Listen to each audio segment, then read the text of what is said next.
Hey, deserving listeners, it's just me today. A lot of you have been emailing me to talk about the new Netflix show called Gypsy, 2017, starring Naomi Watts. You might remember her from The Ring or Mulholland Drive, both excellent movies. Mulholland Drive is one of my favorite movies of all time, actually. Because the reason why a lot of people are emailing me is because Gypsy is about a therapist. The main character, Naomi Watts, is a therapist, a counselor, and it's not a secondary plot device. It's like the main plot device. Her being a counselor is a main part of the story, and so a lot of you have been asking what I think of it, and so that's what I want to talk about today. This is the Psychology in Seattle podcast. I'm your host, Dr. Kirk Honda. I'm a therapist and a professor who teaches therapists. This show, Gypsy, was created by Lisa Rubin. According to IMDb, this is her first project, which is weird to have such a high-profile project for your first outing into Hollywood, which is not typical. Apparently, after graduating a few years ago and moving to LA, she became sought after because she was known for writing really great sex scenes. I don't know how people knew that, but Hollywood people, insiders knew that. And she said that Hollywood people were basically looking for another 50 Shades of Grey. In fact, Sam Taylor Johnson, who directed the 50 Shades of Grey movie, was director and executive producer of the first two episodes of Gypsy. So if you're looking for some good sex scenes, particularly between women, the show might be for you. And I've never seen 50 Shades of Grey. I've never read it, but from my impression of those pieces of art, literature, movie, film, whatever, I'm guessing that Gypsy's better. So it's not something to just ignore for that reason. Again, it's basically about a therapist who invades her clients' lives. Oh, by the way, I'm going to spoil the whole thing for the most part, so just know that. And the show is kind of dependent on you watching and not knowing what's happening. But before moving forward, I want to. So if you're worried about spoilers and you're going to pause this, just wait a second, because I have an announcement to make. We have an official sponsor for the very first time. As a lot of you who have been with me on this journey, you know that we added advertisements a year ago, actually. And those ads are inserted by another organization that just, puts the ads in where I tell them to put. Now, I have no idea what ads they're going to put in. In fact, one time, many of you remember during the presidential election, a Trump ad was inserted, and of course, all the listeners emailed me and said, "What are you doing? You're allowing them to put a Trump ad in there?" And honestly, I wouldn't want any political person to put an ad on the podcast. So, and I contacted the people who insert the ads, and they were like, "Oh my God, yeah, that was a mistake," and they pulled that ad from my podcast and a lot of other podcasts, by the way. But the point is that a lot of you have been with me on this journey, and a part of my ability to dedicate time to this podcast depends on revenue, right? Because I have a regular job, and this podcast takes hours and hours. I mean, just, this episode for Gypsy, I probably wouldn't have watched this show just because I have a lot of other shows I want to watch. And so 10 hours of watching the show, that's one.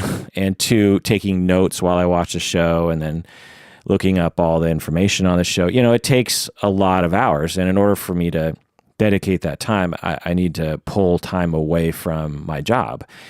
And if I'm going to do that, then I need at least some income to kind of offset that. Otherwise, I'd be homeless by now. So a lot of you have been with me on this journey and have seen ads infused. Well, this is the first official sponsor that we've had, someone who actually has a individual relationship with us. and it's Talkspace. Actually, we've talked about this before. I've had people on the podcast talking about online counseling. Talkspace is one of the major online counseling platforms on the internet right now.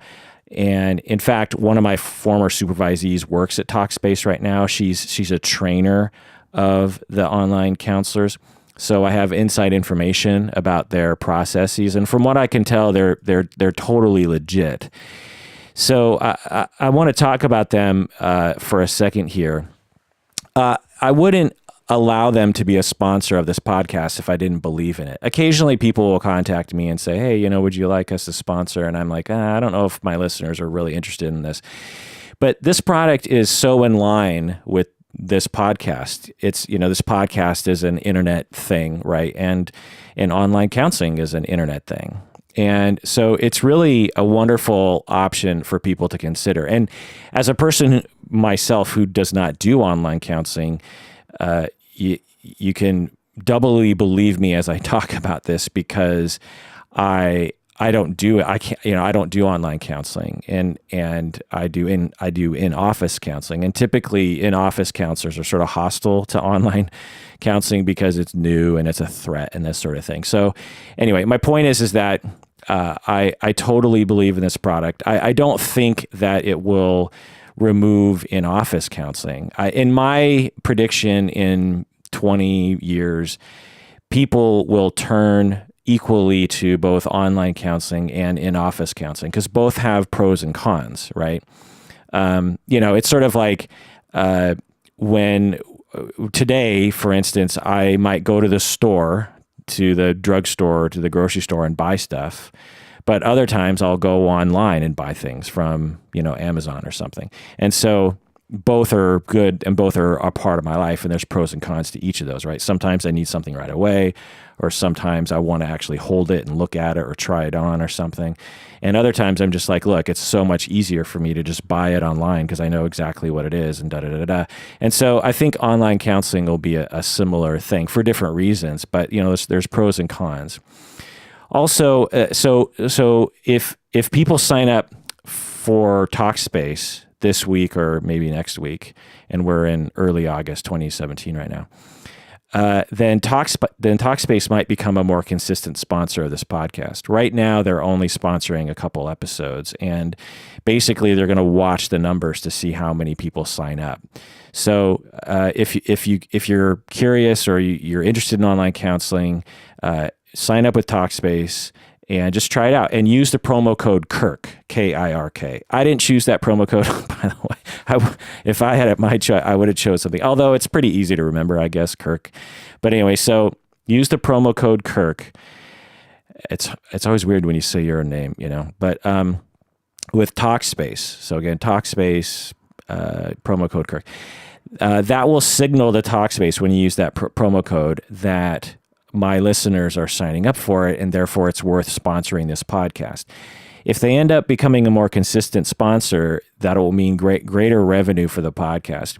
Sponsorship it can be a huge revenue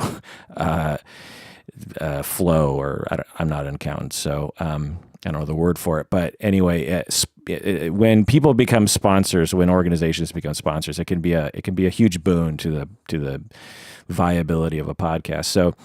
So again, Talkspace, promo code Kirk. And if they become a more consistent sponsor, that will mean more revenue, and which will mean more time that we can all dedicate to this podcast, which will mean more deep dives and more guests and so on. So again, if you've been considering online counseling, or if you're just curious and you just want to see what it's like, please sign up today. Talkspace, promo code Kirk. And if you use the promo code, you get $30 off your first month. It's very affordable. That's part of the benefits to doing online counseling, and it's very low risk, right? For instance, Talkspace, their cheapest option is just $32 per week. And at that level, you get one check-in per day with your therapist, not per week. But so for $32 per week, you get daily contact, with your therapist. And it says you can use audio messages or email messages or even video messaging back and forth between, but it's all what we call asynchronous, meaning that you send a message and then a couple hours later they respond. So it's not live, So you send a message and your counselor gets back to you. Sometime that day. At higher levels, you get more check-ins per day. So if you pay more per week, you get more check-ins per day, and you also get live video sessions. The highest level isn't much more than $32. It's actually just $49 per week, which is still relatively cheap when you consider it being compared to in office counseling. And at that level, you get more contacts per day, and you also get a live video session. It's cheap presumably because the sessions don't last very long. They're not hour long. It doesn't take a counselor an hour to respond or to read and to take in the message and to respond. So, and also there's very little overhead. There's no office, there's no rent, there's no parking, et cetera. So that's why they can charge less. So again, if you're curious or if you're having trouble finding a therapist, please give them a try. Again, it's so easy to try. You just sign up and you're ready to go. Listeners email me almost every day asking for referrals. So if you're one of those people, I highly recommend giving Talkspace a try. Again, it's so easy to see. You could do it right now, and I don't know how long it takes to be hooked up with a counselor, but I'm guessing it's pretty quick. And you'll quickly realize whether or not it's the sort of thing for you. I mean, maybe it's not for you. Maybe you do it for a bit and you're just like, I think in office is better for me. But if you haven't tried it or you're looking for it, I think it's worth a try. Plus, again, it will benefit all of us if people do this. Again, use the promo code Kirk to signal to Talkspace that you're one of my listeners, and also getting a discount. So, as I said earlier, I wouldn't endorse the sponsor unless I was confident that it was legitimately helpful to people and even to our society. Our society is.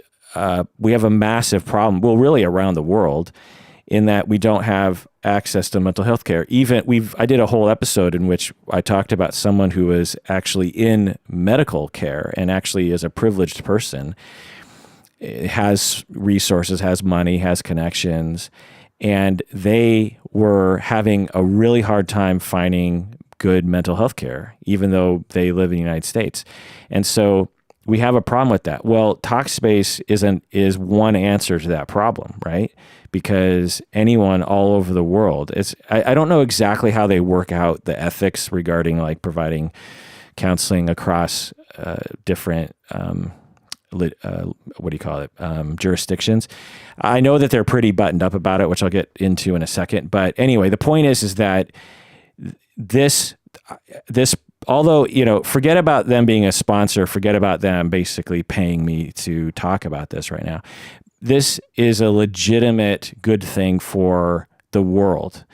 There are people who are not getting mental health care and who need it. And this is one answer to that problem, a very easy answer to that problem. In fact, what if medical insurance paid for this? What if government agencies and charitable organizations paid for people who couldn't afford this service? Think about how many things could be averted. People who are isolated, people who are upset and have a hard time getting out of their house, people who just need some contact with someone who cares and just aren't willing or ready to actually make an appointment with a therapist and go to the office. I mean, think about how many good things could happen with an organization like Talkspace. So again, I wouldn't endorse it if it wasn't a legitimate good thing.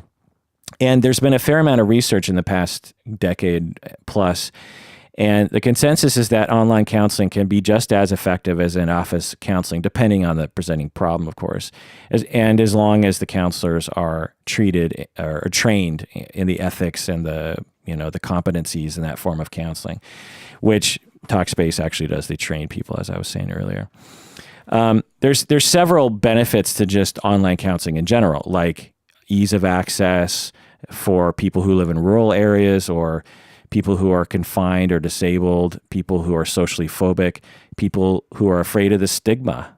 There's a ton of dumb stigma around going to psychotherapy, and for many people, in-office counseling might really challenge them regarding that stigma, whereas sitting at home and doing online counseling might be a lot less scary for them, which I can totally understand.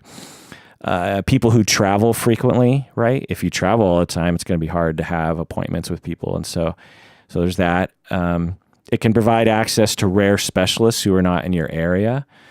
If you are looking for a very particular sort of therapist and your area doesn't have that kind of therapist, then Talkspace can hook you up with someone like that.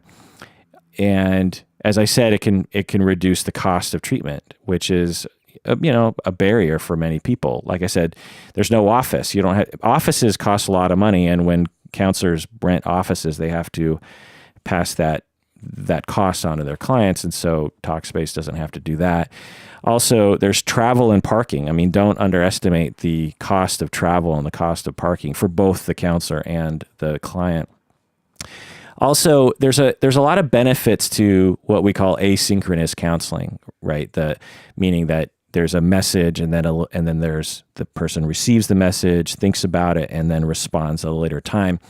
Your therapist can take more time to figure out the best way to respond. They don't just the counselor doesn't just respond by saying, tell me more. They really think about what you're saying and try to provide a therapeutic message of some kind. And the therapist can also provide resources more easily, right? Because they can presumably online counselors are much better at finding online resources and sending you those links. They might even have YouTube videos or something that they can send you. Also, you can reach out to Talkspace counselors when you need it instead of waiting for your appointment time, right? You can, in a pinch, you can immediately reach out to them. Now, they might not immediately get back to you, but they're going to get back to you probably on average a lot faster than your in-office counselor would. And the reason why I'm particularly enthusiastic about Talkspace and not the other online counseling services is because, in my opinion, it seems as though Talkspace is at the cutting edge of this sort of service. I haven't looked into it extensively, but from some of the contact I've had, particularly with Shannon McFarlane, who is my former supervisee, who has been on this podcast before, she told me all the inside information, and I was surprised by what I was hearing and very encouraged. For instance, as I've been saying, they train all of their online counselors, and not all the sites do this. And I completely trust Shannon McFarlane as a trainer. Other websites, I know this to be true because I've been following this industry for, 7 years now. And there have been other sites where they don't train the counselors at all. They just, any counselor can just sign up. Also, to be eligible to be a counselor for Talkspace, you have to be fully licensed. In other words, you have to have a number of years of post-grad experience. You can't be a counselor for Talkspace if you just graduated. And some other sites will allow, recent grads, or they allow people who don't even have a license at all to be a counselor on their site. It's basically just kind of like a free market, if that makes any sense. So when you go to Talkspace, you're assured that these are legit counselors who have been vetted, rather than just any old person who just claims that they're good at it. So that's another benefit. Also, Talkspace makes sure that their site is super secure to protect your confidentiality. An outfit like Talkspace is pretty paranoid about confidentiality, because if it got out that their site was not secure, it would be the death of their brand. And from what I understand, they're pretty buttoned up about that. Encrypted, I don't know the words, but I know the words encrypted are involved. Also, they seem to follow an established ethical code and guideline of not providing services to people outside of their area, as I was talking about earlier. From what I understand, counselors have to be in the state that the client lives in order to provide services for them, which is the general guideline regarding ethics, that when you have a license to practice, you only have a license to practice in that state. And so now how they're dealing with this across borders of countries is a whole other deal, because some countries don't have any counselors in them. There's some countries in the world that they're actually providing services for that don't have any counselors in them. And I know that their lawyers are making sure that all that is on the up and up. So if you're in a country, if you're not in the United States, my guess is that they've worked all that out as well, and might even have, like, if you're in Australia, we have a lot of listeners in Australia. And so if you're in Australia, my guess is that Talkspace has Australian counselors. I don't know. I'm sort of talking out of my butt right now, but also Talkspace, they try to match you up with a therapist who is likely a good match for you. This is the key to success in therapy, is when you actually have a good match with a therapist. Now, I don't know exactly how Talkspace does this, but at the very least, what I can say with confidence is that if you don't have a good match, it's extremely easy to switch to a new counselor, because you don't have to go back and like get referrals and ask around. Like you can just instantly browse another set of counselors and say like, well, I'm not feeling it with this one, so let's go back to the list and I'll try this one out. And I'm guessing that it's easy. I don't know, but my guess is that is much easier than in office counseling. I haven't done that myself, but in fact, I was thinking about doing it myself, just to kind of not only get some therapy, but also just to see what the service is like, to make sure that I'm endorsing something that I know what I'm talking about. So again, the benefits to Talkspace: you don't have to drive, you don't have to park, there's no waiting in a lobby, you can message your therapist multiple times a day. For instance, my former supervisee, Shannon McFarland, she not only trains counselors, but she's also a Talkspace counselor, and she says that she responds to her clients twice a day. She gets up in the morning, gets her coffee, gets ready, gets her computer out and starts going through all these messages, and she responds. And she just really, it's a very relaxed experience for her.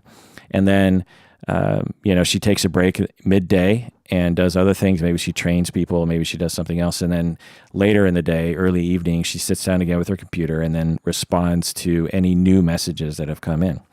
And she's been working with some clients for months and months. So it's not a short-term thing. Originally, I thought online counseling, it'd be like a short-term thing, like 2 months or something. She's like, no, like it's just like in-office counseling, in that you can work with an online counselor for forever, Okay, so again, if you're looking for a therapist, counselor, or you're just curious about this service, or you just want someone to talk with as a supportive person, I think that's what I would sign up for it for currently, is just someone to vent with.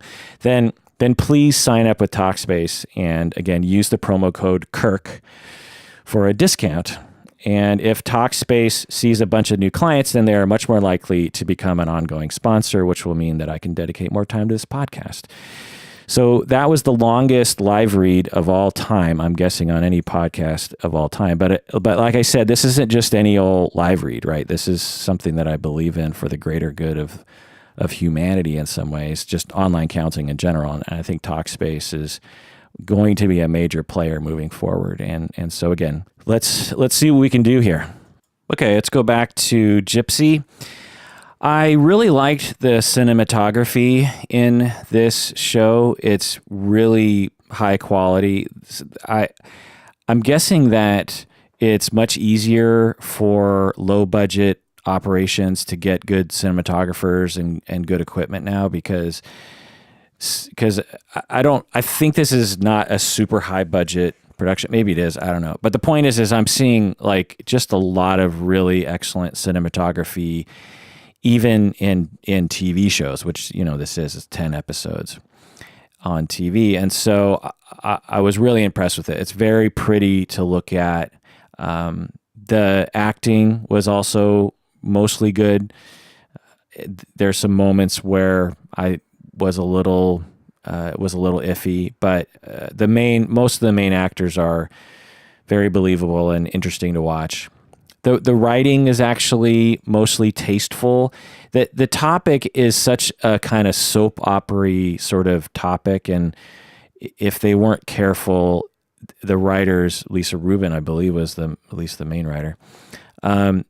If it would have been easy to slip into a very cheesy zone with this show, given the subject matter, but it remained pretty tasteful in terms of its delivery. There wasn't any sensational scenes. I kept waiting for a scene in which the main character like kills someone or something like that, or there's a police shootout or something. It seems like that's a common trope for writers, is to escalate the story to a point where someone dies or there's a gun involved. And there was like a shot of one gun. It's just like in a drawer. It's just like you just see a gun there. It sort of, raises the stakes a little bit, but no one waves the gun around. So the TV show, in a way, it's just a very small story about a screwed up therapist. There's nothing huge about it, if that makes any sense. My guess is that season 2 will start to get a little huger, if that makes any sense. But so yeah, I thought the writing was pretty good given the subject matter, and it's a pretty show to watch.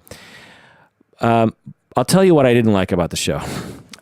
I really hated the ending. I just have to tell you.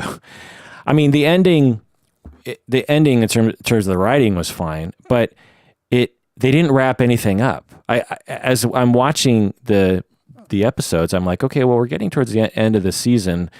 When are we going to get the answer to this? And when are we going to get the answer to this question? And what's going on here? On the plus side, Lisa Rubin, the writer, she laid everything out very subtly. She rarely just hit you over the head with something and said like, this is the story plot moment here. You really have to pay attention to the scenes. Like, for instance, there's this one scene where Jean, the therapist, again, spoilers, she plagiarizes someone else's story or blog or something. And unless you watch different tiny little scenes as they're sprinkled through earlier moments, you won't realize who she plagiarized. It's not obvious. They show her on her phone reading a story written by someone else, and you have to know who that person is by name, and you have to know kind of the stuff they write. And then anyway, I remember as I was watching, I was like, why are we being shown this? And then I'm like, okay, what's she doing here? And then a few sort of iterations into that plot line, I was like, oh, I get it. She's plagiarizing that story, and she's da-da-da. And it's sort of satisfying to discover those things in a subtle way rather than having them beaten over the head. But anyway, I hated the ending because I kept waiting for answers, and they basically just ended the season in the middle of Act 2 or something. Because you know how you have story arcs where it's like things build and tension builds and then there's a resolution. Well, shows like Mr. Robot or even Game of Thrones, they'll end the season with some resolution. Of course, they don't resolve everything because they're going on to other seasons, or like a TV show like Fargo, where they just completely just go off and, the next season is just a completely other story, which is very satisfying, by the way. I love that show. But with Gypsy, they ended the season without answering any questions. And in the final episode, they asked more questions. Now, I wouldn't put it on the annoyance level as Lost, which drove me crazy past season 1 or 2, because that was their whole thing, is they would just ask all these questions and make you think, okay, what's the answer to that? And why did that happen? And then in the last episode, they wouldn't answer any questions and they'd ask more, and they'd have like a very ominous music and ominous cinematography to trick you into thinking you're watching something interesting when in fact you're just watching writers basically just circle jerk, But with with Gypsy, it's not that bad, but it's in that direction. What I think happened was the writer was like, what's the chance that I can go to season 2? And my guess is Netflix was like, well, from the pilot, I think it's a pretty good chance that this will be at least 2 seasons, if not 3 or something. And so the writer's like, oh, okay, so how about I write this to really like hook you, and then to sort of really make people want, they're dying for season 2. And I think she made a mistake by not wrapping at least some of the stories up by the end. And so now you could argue that some of the stories were wrapped up, but not enough, in my opinion. All I have to say is that when the 10th episode ended, I screamed and swore. I was like, God effing damn it, are you kidding me? That's how you're ending this season? So, and I really wanted to like this show, and there were moments where I really did. So anyway, I think maybe they're trying to make it like House of Cards. You know how I'm a big House of Cards fan of the first 2 seasons. After that, it got a little out of control, but that the transition from season 1 to season 2 of House of Cards, it kind of feels like that, in which they're trying to really make you, oh my God, I can't wait for the next season. But I think they overdid it anyway. Another sort of criticism that I might have is that I feel like a lot of these, there's a lot of shows right now where essentially they have, it's basically a long movie, right? Because back in the old days, TV shows were episodes where you would have, the episode was a standalone episode, and you didn't have to watch previous episodes or later episodes to understand that one episode. Laverne and Shirley, Happy Days, Star Trek, even for the most part, you could just watch one standalone episode. Well, all these new TV shows, it's all, the story spans seasons, right? And I think what they're doing is their Netflix is like, oh great, we got a great idea here, we've got a great director, we've got a great actress involved, we've got a great producer, okay. And what in the past, what they would have done is they would have said, okay, make a movie, right? But what Netflix is interested in is content. They want a lot of content, because in order to justify people spending for Netflix, they need to constantly produce new content or buy content from other people, right? Buy the license to play it. And so I'm guessing Netflix is like, well, how many episodes can we stretch this story into? And I get the feeling this 13 Reasons Why was another show that was kind of like this. By the end of it, I was like, why did you make us sit through all just 13 hours of that when it could have been told in maybe 10% of the time? And although Gypsy isn't that bad, I think it's sort of in that direction. I think it would have been way more enjoyable at like 5 episodes. Or even 2 hour, a 2 hour movie or something. So now, of course, you could make the argument that you really need this show to breathe and to lay out the slippery slope. And I felt they did that pretty well. There's this one episode where, again, spoilers, Gene and Michael, they're married, and Gene is the therapist and Michael's a lawyer. And there's this whole episode in which both of them are on the slippery slope to cheating on their spouse. So Gene is with Sydney, and Michael is with Alexis, I think her name was, and they're just edging closer and closer to cheating on each other. And they show that progression really well, because in real life, a lot of times in the movies, cheating happens very quickly, but in real life, it's a slippery slope.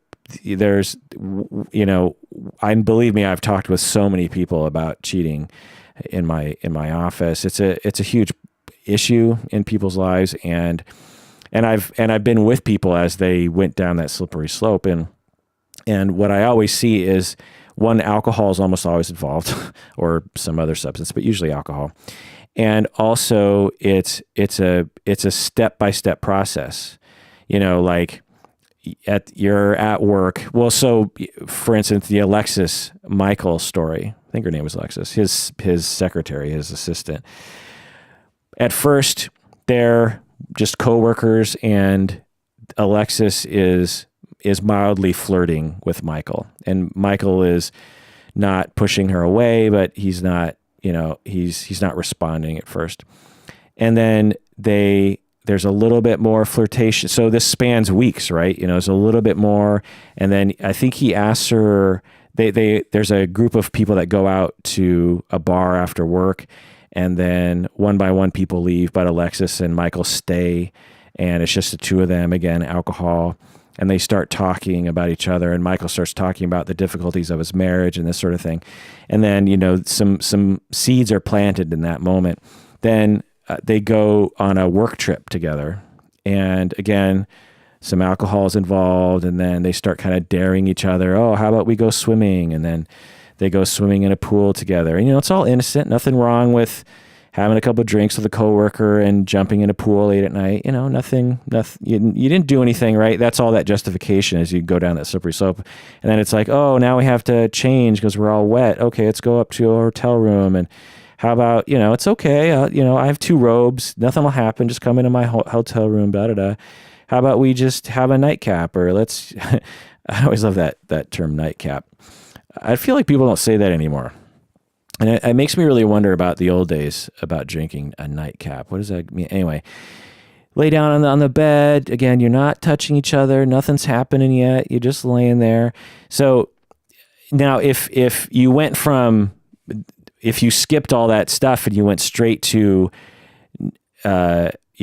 naked with a robe on with your coworker on the bed, you'd be like, whoa, that's cheating.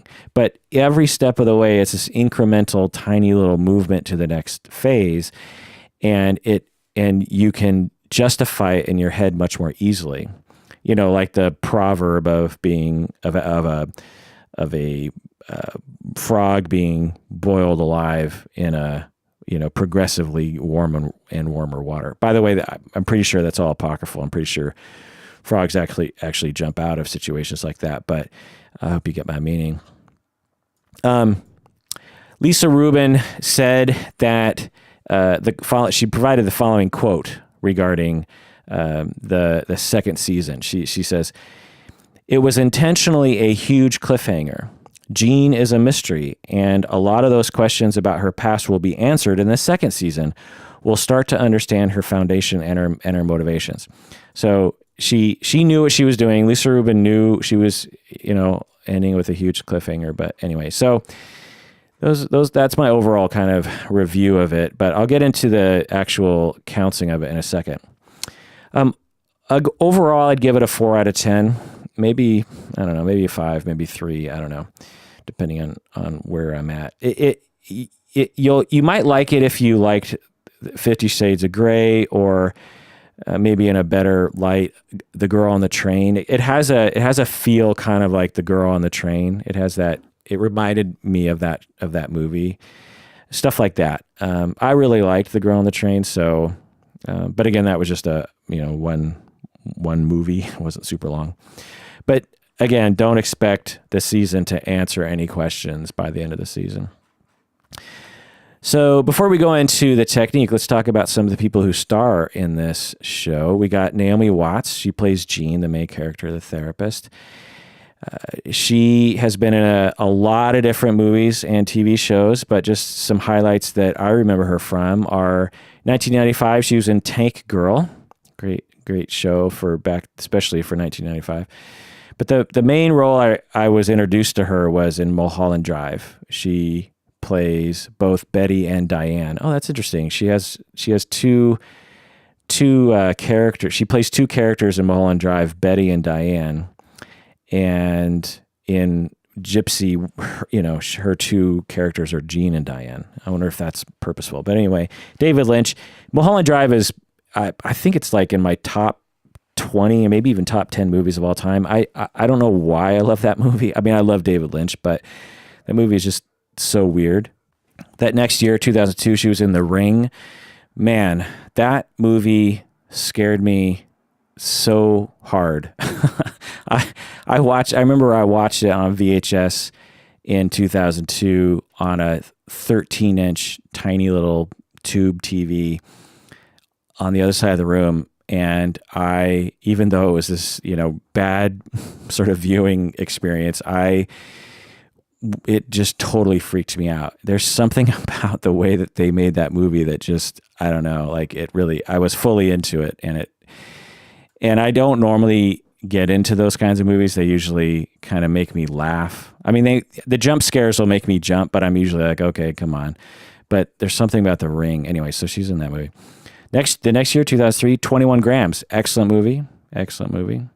2004, I Heart Huckabees. One of my favorite movies of all time. Love that movie. 2005, she was in Peter Jackson's King Kong, which I was not a huge fan of. 2006, Inland Empire, another David Lynch. She was just a voice in that. Wasn't super into that movie. I think that's when David Lynch, just went fully off the rails. 2007, Eastern Promises, great movie, David Cronenberg. 2011, J. Edgar, the one that Clint Eastwood directed.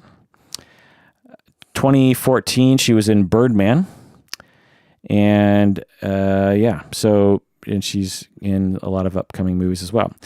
Also got Billy Crudup. Billy plays Naomi Watts' husband. And we got, again, tons of movies. Sleepers, Princess Mononoke. He was in the American version as the voice. I love Princess Mononoke. Perhaps my favorite Ghibli movie. Jesus' Son, great movie. Waking the Dead, Almost Famous. That's the movie that really made him, quote unquote, famous. Big Fish, Mission Impossible 3, The Good Shepherd, Watchmen. Man, love Watchmen. A lot of his digital penis in that movie, Watchmen. Public Enemies, he actually plays J. Edgar Hoover. Eat, Pray, Love, The Watch. Man, love that movie, The Watch. He is like a cameo, I believe, in that. Stanford Prison Experiment, which I've talked about in another podcast. He was in Spotlight. He was in Jackie, which I still haven't seen yet.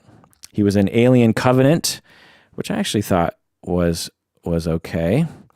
And he's coming up in the new Justice League movie. I don't know who he's playing.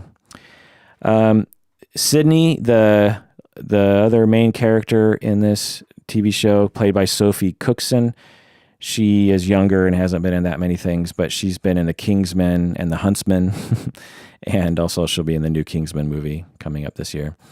Also, we got a number of other people, but notably we got Claire, played by Brenda Vaccaro. She is a actress that's been around forever and has been in so many excellent movies, and she's won a bunch of awards when she was younger. 1969, Where It's At. 1969, also Midnight Cowboy. I think she won the Academy Award for Best Supporting Actress, maybe Golden Globe, but anyway, Midnight Cowboy, great movie. 77, she was in Capricorn 1, which was a huge movie at the time. Same year, Airport 77. There's a lot of these disaster movies in the 70s. And 81, Zorro the Gay Blade. And 84, she was in Supergirl, and more recently, she was a voice. 2016, Kubo and the Two Strings, and many, many other films. And when I saw her on the show, I was like, oh wow, she's still doing it. She's still acting and doing it well. Okay, so let's talk about the technique of Jean here. Jean is.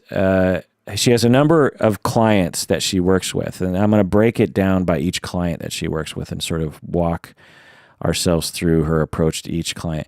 The first client she works with is the Claire Brenda Vaccaro client. So we have this older woman. She's probably, 65, 60 or something, and her name is Claire. And she's worried about her daughter. She's very focused on her daughter. Her daughter is, not married yet, and she doesn't have a good enough job or something. And the mom is coming to therapy with Jean, played by Naomi Watts, to talk about how she keeps trying to work with her daughter. And her daughter's a grown woman. She's like 30 or 35 or something. And Claire talks about she can't let go and all this kind of stuff. And Jean, the therapist, her whole her whole push here is to make Claire let go of her daughter. She's basically, Jean, the therapist, is basically accusing this client of being controlling and being just unhealthy. It comes across as extremely judgmental. I mean, so to cut to the chase, I'm here to tell you that Jean's therapy and her approach as a therapist is, except for one moment, is extremely terrible. I don't have a good word for it. Incompetent, unhelpful, untherapeutic. She's one of the worst therapists I have ever seen portrayed in the media. And well, I shouldn't say that. I should just say that as I was watching it, I was just rolling my eyes at the decision she was making, and I couldn't tell if Lisa Rubin, if she was trying to write a bad therapist or if she was trying to write a good therapist who was occasionally making mistakes. I couldn't really tell. Lisa Rubin, the writer, creator, her sister, as I said, it was a therapist and was a consultant for the movie or the TV show. And I've read interviews with both of them, with Lisa and her sister, who's the therapist. And I couldn't tell if they knew they were writing about an unethical therapist who was breaking a lot of ethics, which I'll get into more in a second. But I couldn't tell if they were trying to write a terrible therapist, because Jean is so judgmental. And, so let's just to highlight this first client. Claire is coming in and she's like, my daughter, I don't know what to do. And she's not married yet. And I'm worried about her.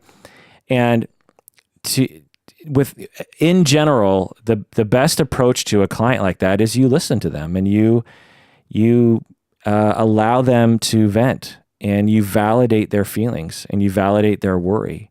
And the person is basically needing someone to hear them so that they can come to their own conclusion, which will likely be that they need to pull back from their daughter, or they need to stop depending on their daughter to define them, or something like that. But the point is you don't immediately start hammering on her to get her to have boundaries. Okay.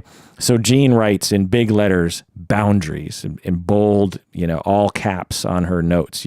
We see a little shot of her going, boundaries, because she's clearly judgmental. I mean, if Claire just wanted someone to judge her, she wouldn't have to go to therapy. She could talk to anyone, and anyone can judge her. Most people are judgmental. She could go to the coffee shop and start talking to someone, and they'll judge her and they'll say boundaries to her. Anyone can do that. But therapists are different. Therapists are a different thing. We are better than that. We are actually trying to be helpful. We're not trying to meet our own narcissistic needs of superiority by judging other people. Now, having said that, many therapists, although they're supposed to not be like this, they are like this. For some weird reason, there are a lot of therapists who hate it when people are connected to other people or are reacting to other people, essentially. I could absolutely imagine a mother going into therapy and worrying about her daughter, and a therapist saying that she needed to have boundaries and she needed to let it go, quote unquote. And in my opinion, this is all just countertransference on behalf of the therapist. The therapist we all internally wish that we weren't dependent on other people. All of us, including therapists, have been hurt by other people. And we've all been there and had thoughts of, I'm just going to do this life on my own. I don't need other people. I'm not going to depend on anyone ever again because it hurts too much. We've all been there. Everyone has been there. Even at an early age of 2 or 3, all children have had those thoughts. And all adults have as well. So we have this fantasy of being independent. And when we see other people exhibiting dependence, we naturally have countertransference because we have an internal fight going on with our own dependence. And unless you know yourself, and unless you've been in therapy, and unless you understand countertransference and explore yourself and talk with other people about this sort of thing, then you're going to be completely unaware of your countertransference. And as a therapist, you're gonna target your clients with your own internal conflict, which doesn't like dependency. And so Claire walks into therapy and she's like having, feelings about her daughter, which are legitimate and fine. There's nothing wrong with having her feelings. And Jean immediately starts hammering her about letting go and having boundaries, which is unfortunately a common problem to therapists. So later on in another episode, the mom client is grieving the loss of her relationship with her daughter because her daughter is completely pulled away. And at this moment, it's a wonderful kind of breakthrough moment in which the mother, Claire, is having in therapy. She's just like, I think it's over. I think, and she's having a real moment. And Jean, in all of her terribleness, instead of saying something like, yeah, I'm with you, or yeah, it makes sense you're sad, or yeah, you're grieving, or, I understand why you're feeling that way. It makes sense. Instead of saying something like that, Jean does, I don't know, like therapy 101. In your very first lecture on how to be a therapist, you will learn one thing, and that is do not try to reassure your clients. Don't fix their problems. It's common, and what Jean does is she goes against that and she says, it's okay, we'll fix it.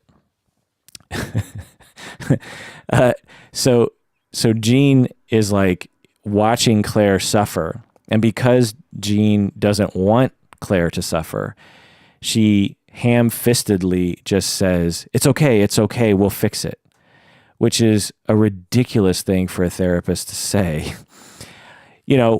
All of you have been through tough times, and when you go to somebody, like say your dog, your beloved dog dies. You've had your pet dog for 10 years, and one day the health takes a downturn and you have to put the dog down, and it's incredibly sad and it just breaks your heart and it's traumatic in a very real way. And you go to your friends and family and coworkers and you talk about this, and you will see a wide variety of reactions. There will be some people who will react well, who will just be like, man, I'm so sorry that happened. And they might even share their own story of their own pet dying.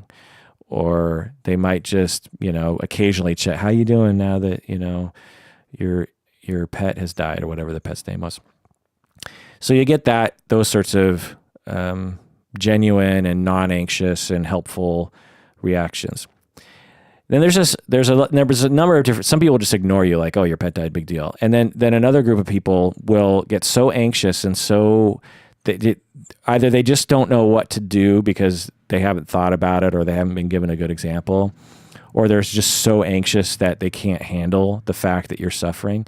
And what they'll do is they'll try to fix it. They'll be like, oh, well, you can get another dog, or, well, your dog's probably in heaven and watching over you, or, well, 10 years, that's a good run. That's a good run for a dog. You'll hear these statements, and as a person who goes through those kinds of losses, typically, not all the time, but typically those aren't the sort of things you want to hear. You don't want to hear someone try to find a silver lining to your pain. There's no, maybe you'll find a silver lining down the road, but you don't want someone to ham-fistedly just point out a silver lining while you're in the midst of your suffering, right?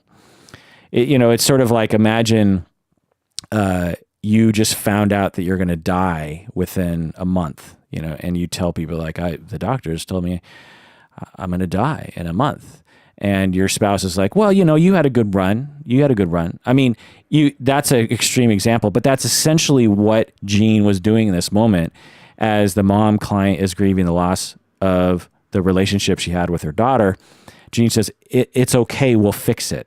And now, I don't know if the writers were purposely writing a terrible moment in therapy, or they were trying to set up what Jean eventually does, which is Jean eventually tries to secretly befriends the daughter. So this is part of Jean's. The whole story is basically Jean. In a nutshell, the whole story is her listening to her client suffer, and then Jean going super out of her way to fix their problems in a secret way behind the scenes. That's essentially what the whole story is. It's like she goes behind people's backs and tries. So with the mom client, Jean actually finds a way to befriend Rebecca, I think her name is, the daughter, like finds her at the hair salon and befriends her, but doesn't say that she's her mom's therapist, and then slowly kind of weasels her way into this woman's life, and then over time tries to get her to respond to her mom and to be nicer to her mom. It's an interesting story in that way. Also, at some point in another session, Claire, the mother client, she worries that her daughter is being suicidal. She's like, I'm worried that my daughter is suicidal. But Jean says that her daughter is not suicidal. She says, trust me, your daughter's not suicidal. Now, in this moment, she's saying this because she actually knows the answer to this question, because she secretly is the friend of her daughter. But instead of knowing when to not reveal that, she just, lets it all out. Actually, the more I talk about this out loud, the more I think this show is more interesting, because as I was watching it felt like, because the main story is between her and Sam and Sid, which I'll get into in a second. But when you consider these other stories, like with Allison, the young woman, and with Claire, the older woman, you see that there's a chance that Jean is actually really trying to help.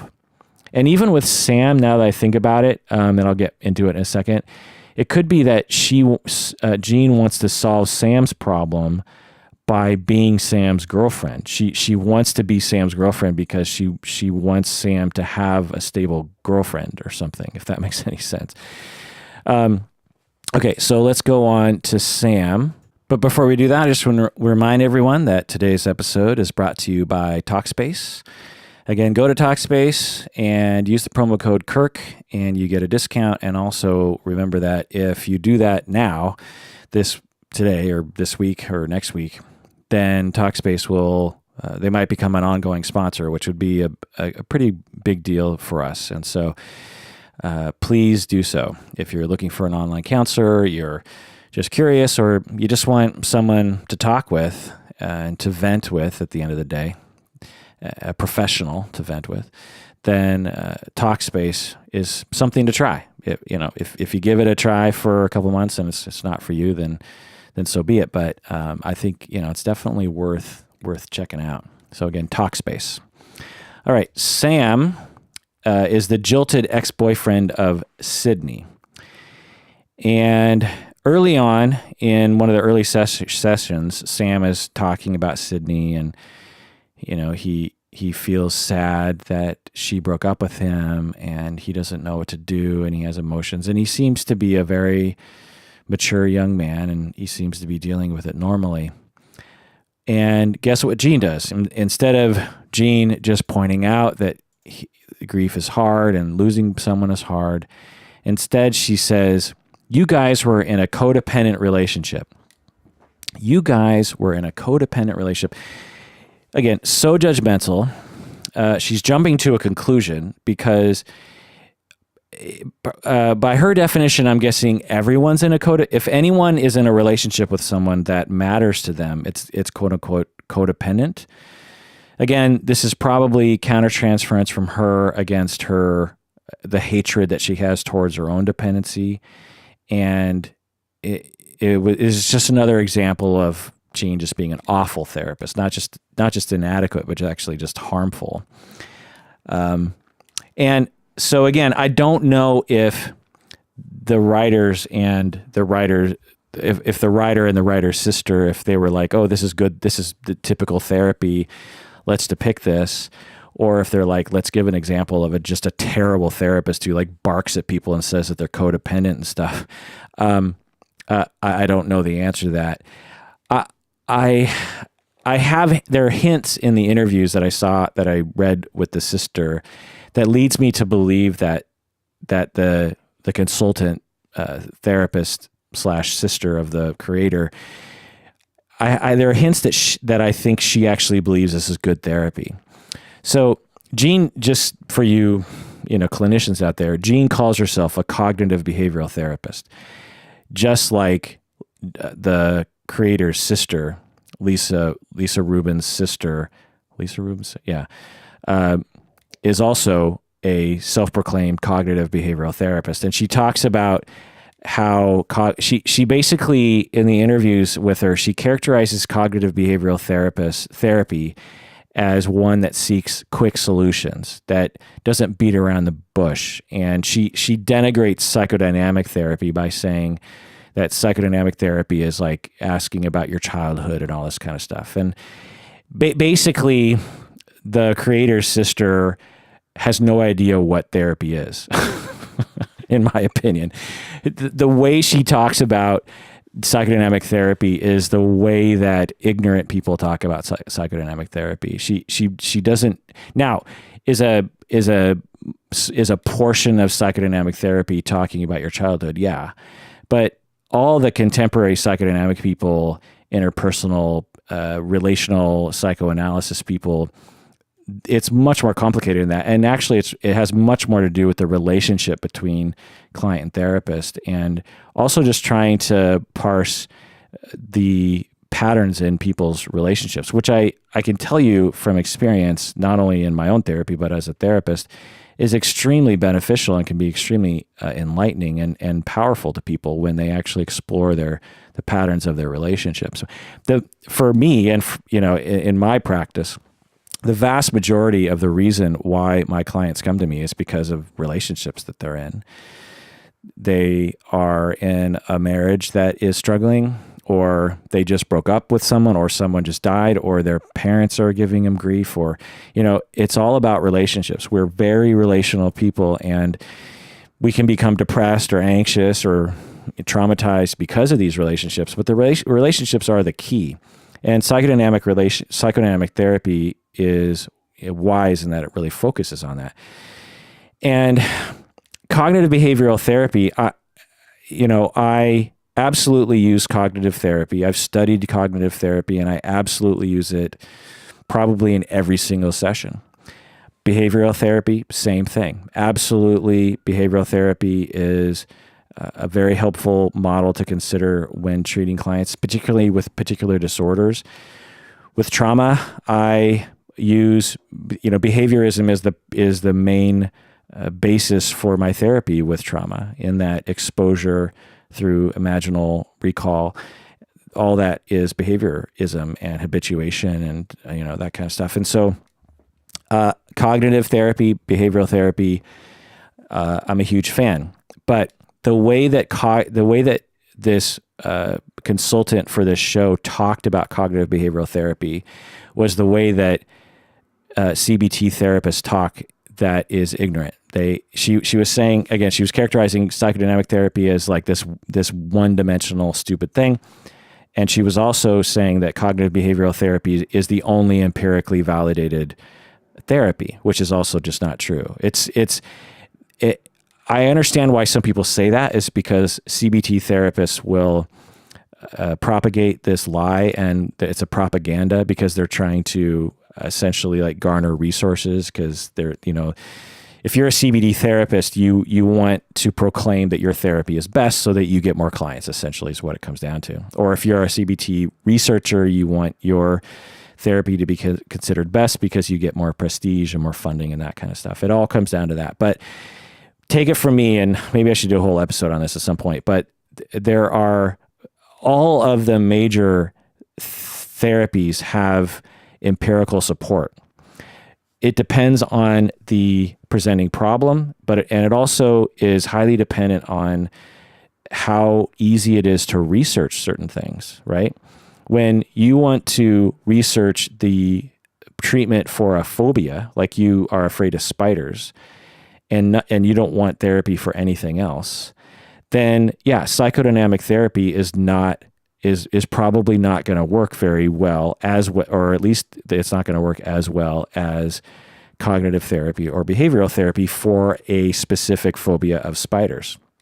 But the vast majority of clients who come to therapy are not coming to therapy for something as discrete as fear of spiders. Now, some are, and in those instances, then by all means use a manualized treatment protocol, or at least something akin to it. But the vast majority of people who come to therapy have a wide array of issues that they are suffering from. And those kinds of when someone comes to therapy with 20 different issues and 10 of them have to do with childhood traumas, those kinds of people don't lend themselves very well to a manualized treatment protocol. Anyway, the point is that when I watched this show, I was trying to look behind the scenes and figure out what the writer was thinking.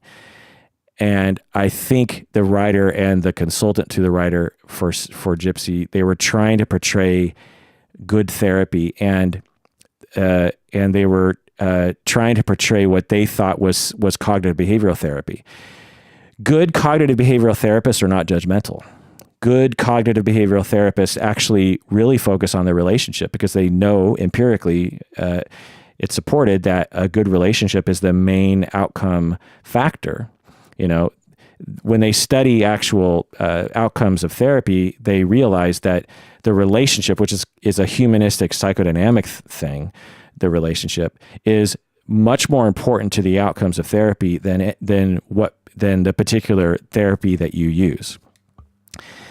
And again, I should probably do a whole episode on that too as well. But anyway, the point is that when Gene says to Sam, man, you and Sydney were in a codependent relationship, what I think was happening is the writer and her sister actually thought that this was a good intervention for a therapist to say, based on other things to say. Now, I'm speculating here.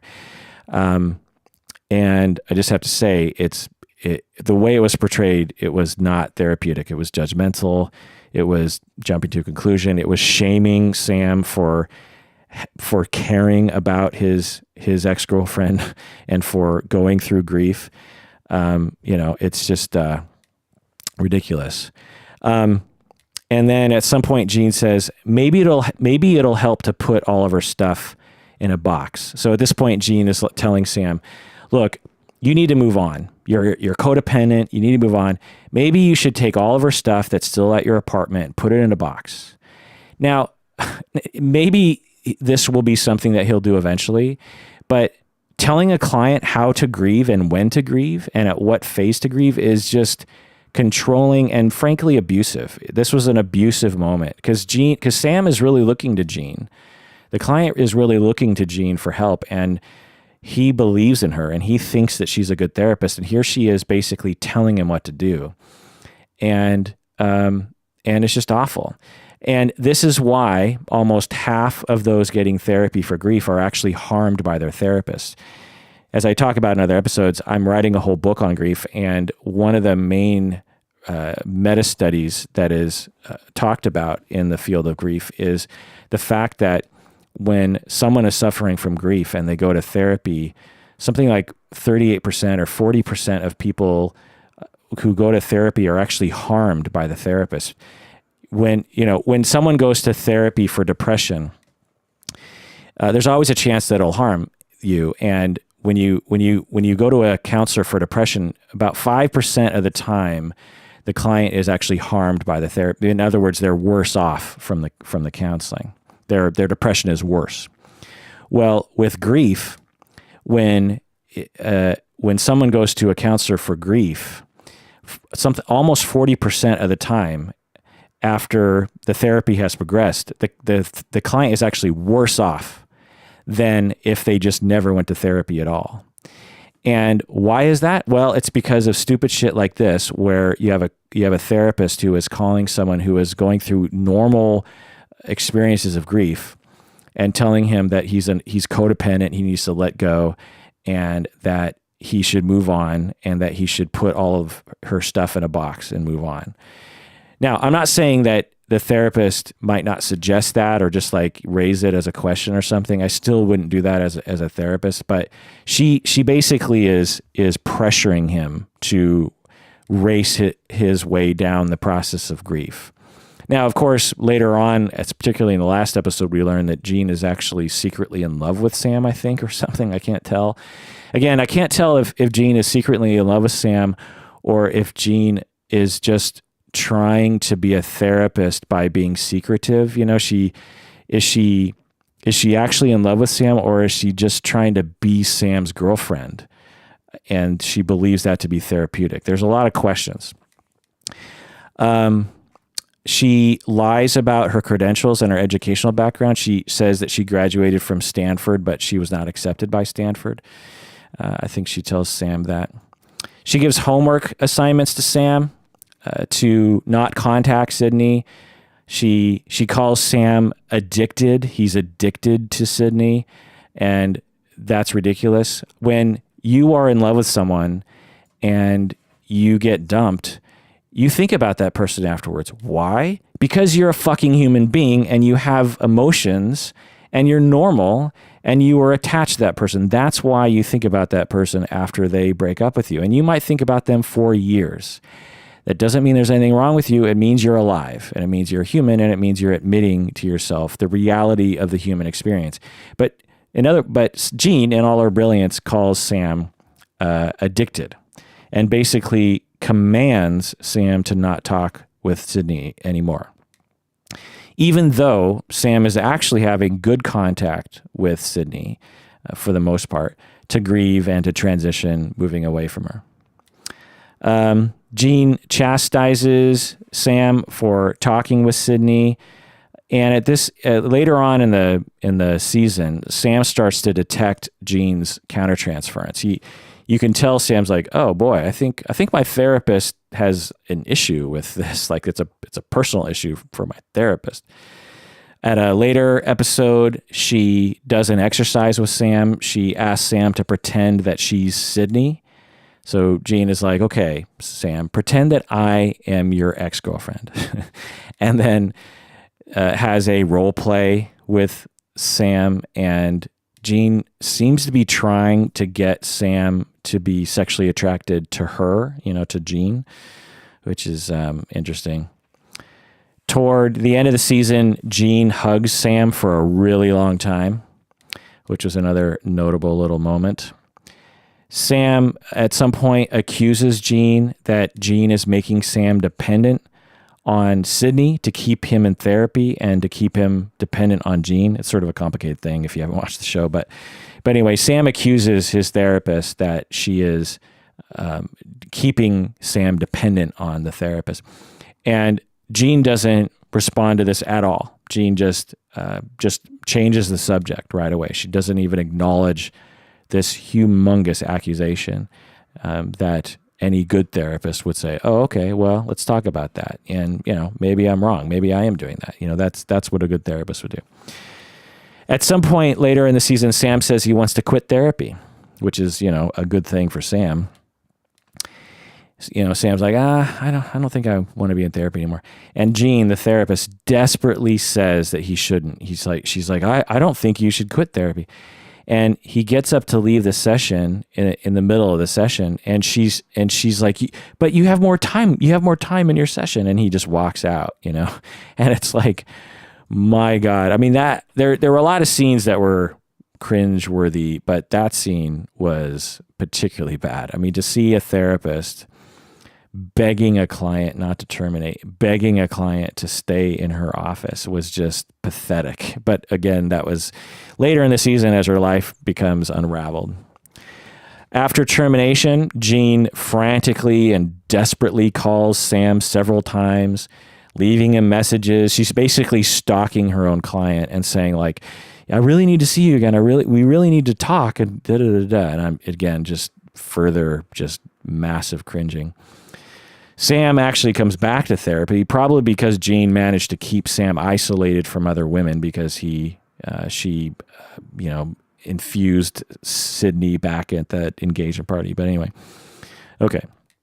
So that's Sam, which the guy who plays Sam was actually a great actor. The way he delivered his performance, I thought was very believable. And he was able to communicate subtle emotions very easily. Okay, Allison, the young woman client. Let's look at so this is the third. Are there only 3 clients that are portrayed? But anyway, so there's Allison.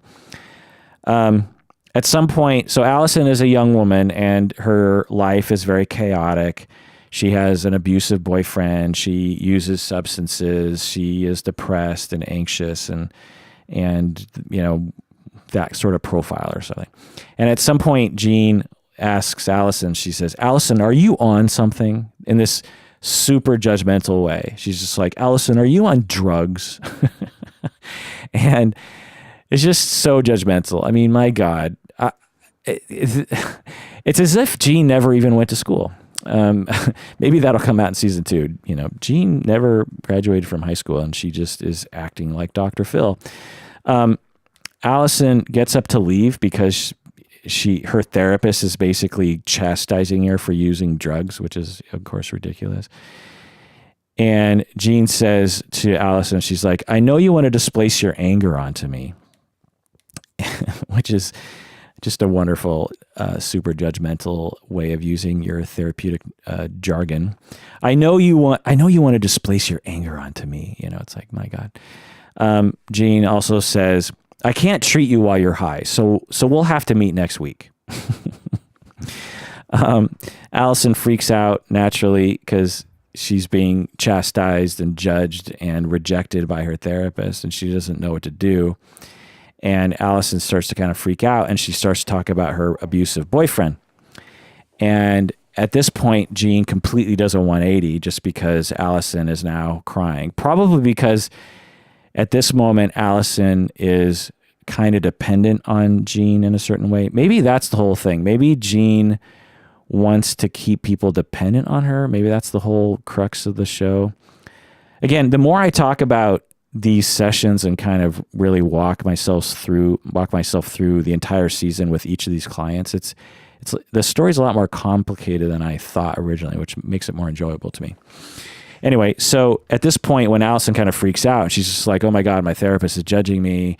I don't know what to do. And she's telling me to leave the session. She starts to cry and she talks about her abusive boyfriend. And then Jean does this 180 and is just like, okay, you can rest here. You can lie down. So Jean basically has 2 modes. She's either being super judgmental and rejecting and counter-transferring, or she goes to complete like bad boundary mode where it becomes the savior for her client. Maybe that's another point of this show. Is like she likes to basically destroy her clients' lives so that she can become the good guy in these people's lives and save them. It's sick. Again, the more I think about it, the more genius this show actually becomes because to portray that so subtly. It's almost as if I didn't know what show I was watching until I started analyzing it right now. Anyway. So Allison, okay, so the best moment of Jean's therapy, there was only one moment where I thought she was actually being a therapist. And that was actually in a moment in which Jean was in the midst of being a very bad therapist, in that Jean had Jean went to Allison's apartment.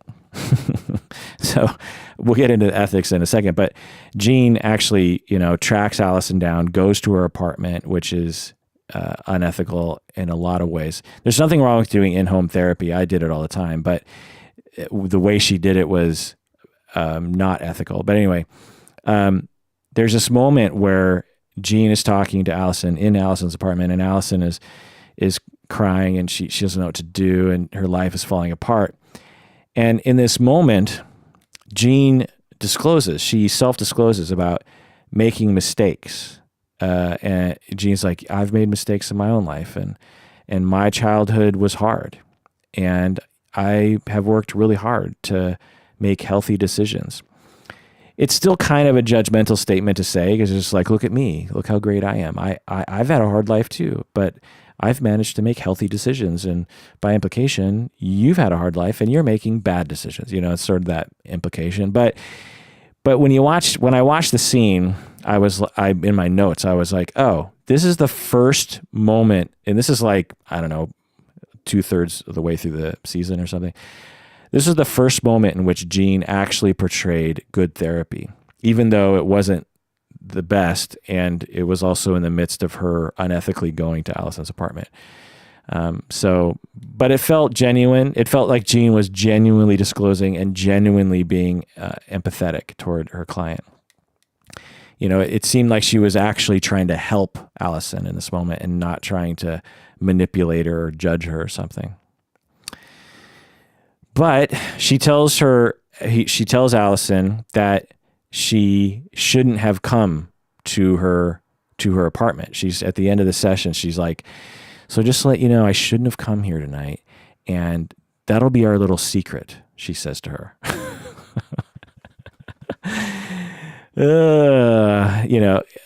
God, can you imagine as a therapist doing that to your client, like making a client keep a secret for you? My God. That's so creepy, right? Anyway, Allison comes to session randomly in a later session with her abusive boyfriend, Tom. And Tom, a lot of the characters I thought were written pretty well, but the Tom character was so it was like a cartoonish portrayal of an abusive boyfriend. It's like if someone wanted to make a parody skit involving an abusive boyfriend, they would absolutely get the actor that plays Tom and write it just the way Tom was written. It's like, come on. But anyway, Allison comes to session with her abusive boyfriend, Tom, and Jean doesn't do any, when occasionally I have clients do this, they'll come with their partners. I'll be seeing an individual for a while and they come to session with their partner. Well, there's a very fine line between a partner to a client being a collateral contact and being a client. And maybe I'll do a whole episode on this at some point. But the point is that a conversation has to happen in which this second person coming to therapy, you have to have a conversation with that person regarding the definition of what is happening. Is that person now another client, or are they just there to provide information? Or, what does Allison want to have happen regarding confidentiality, regarding the roles that Tom and Jean will play. And so none of that happens, of course. And Jean actually attacks Tom and tells Tom that he should leave because Jean's a terrible therapist and she wants to save Allison from herself. And instead of actually trying to help Allison with her self-esteem or her stability, Jean just takes over and tries to kick Tom out of Allison's life by herself. Okay, so what are some common themes to Jean's approach? Well, she calls herself, as I said earlier, a cognitive behavioral therapist, but she doesn't seem to have any discernible approach. If I didn't know she called herself a cognitive behavioral therapist, I wouldn't have said, oh, she's a cognitive behavioral therapist. I would have been like, I have no idea what she is.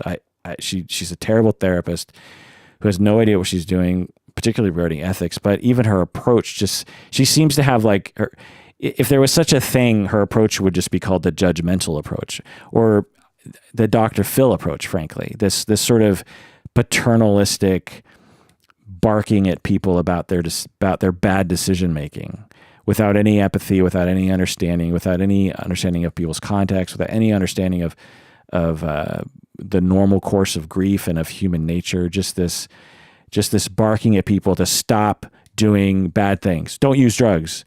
Don't be dependent. Move on, stop grieving, just all those kinds of messages. So there's no therapeutic school that is typified by that. There's none. No good theorist would ever propose anything close to that kind of therapy. And so I have no idea how to describe her therapy in terms of actual theory. Another thing, in addition to all this, her main pushes for people is she also tries to get people not to have emotions. So there's a lot of messages in her therapy sessions where she's basically giving the communication to the client that they need to stop having an emotion, which again, there's no therapy theory that does that. There are therapy theories that don't emphasize emotions or aren't super interested in providing empathy, but they would never say shut it down. No therapy theory would be like, shut it down. Anyway, she's also very higher than thou. Her demeanor in therapy is very cringeworthy in that she comes across like she knows everything and that she is superior. The way she responds to her clients, she comes across as extremely plastic. Like there's nothing there, and that she's better than everyone. I kept thinking that it seems like she's desperately trying to act like a therapist.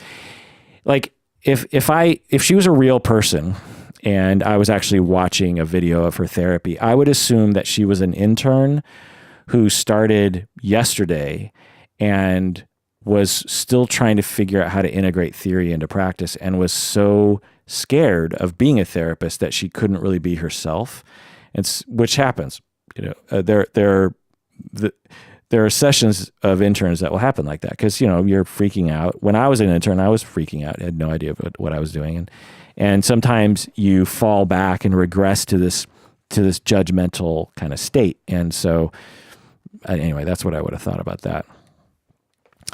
At the end of episode 10, Jean, the therapist, she gives this speech. I think it's about bullying at the school. And again, she says that she's a cognitive behavioral therapist. I find it weird that anyone would say that. Like, I am a cognitive behavioral therapist. I don't hear people say that. Usually I hear people say they're a therapist or they're a counselor or something, but I don't usually hear people proclaiming their theoretical orientation all the time. And again, I don't know if that's the voice of the consultant, because she's a self-proclaimed cognitive behavioral therapist. Anyway, but she's not a cognitive behavioral therapist because she doesn't understand what cognitive behaviorism is. She is a Dr. Phil therapist. Jean, in this speech, talks about root causes and a deep-seated lack of stability. She's like, bullies, the root cause of bullying is a deep-seated lack of stability, which, again, is completely antithetical to cognitive behavioral theory. Cognitive behaviorism is not interested in root causes or quote unquote deep-seated things. In fact, they're completely hostile to that kind of thinking. It's more of a psychodynamic language. She goes on to talk about how in this speech, how bullies want to inflict pain on other people, and it's deeply embedded in the bully's history to do that, and they need an outlet, and bullies really have, they need to have power and all this kind of stuff. Again, completely not a cognitive behavioral perspective. The need for power deep embedded in your history is just like not cognitive behavioral therapy.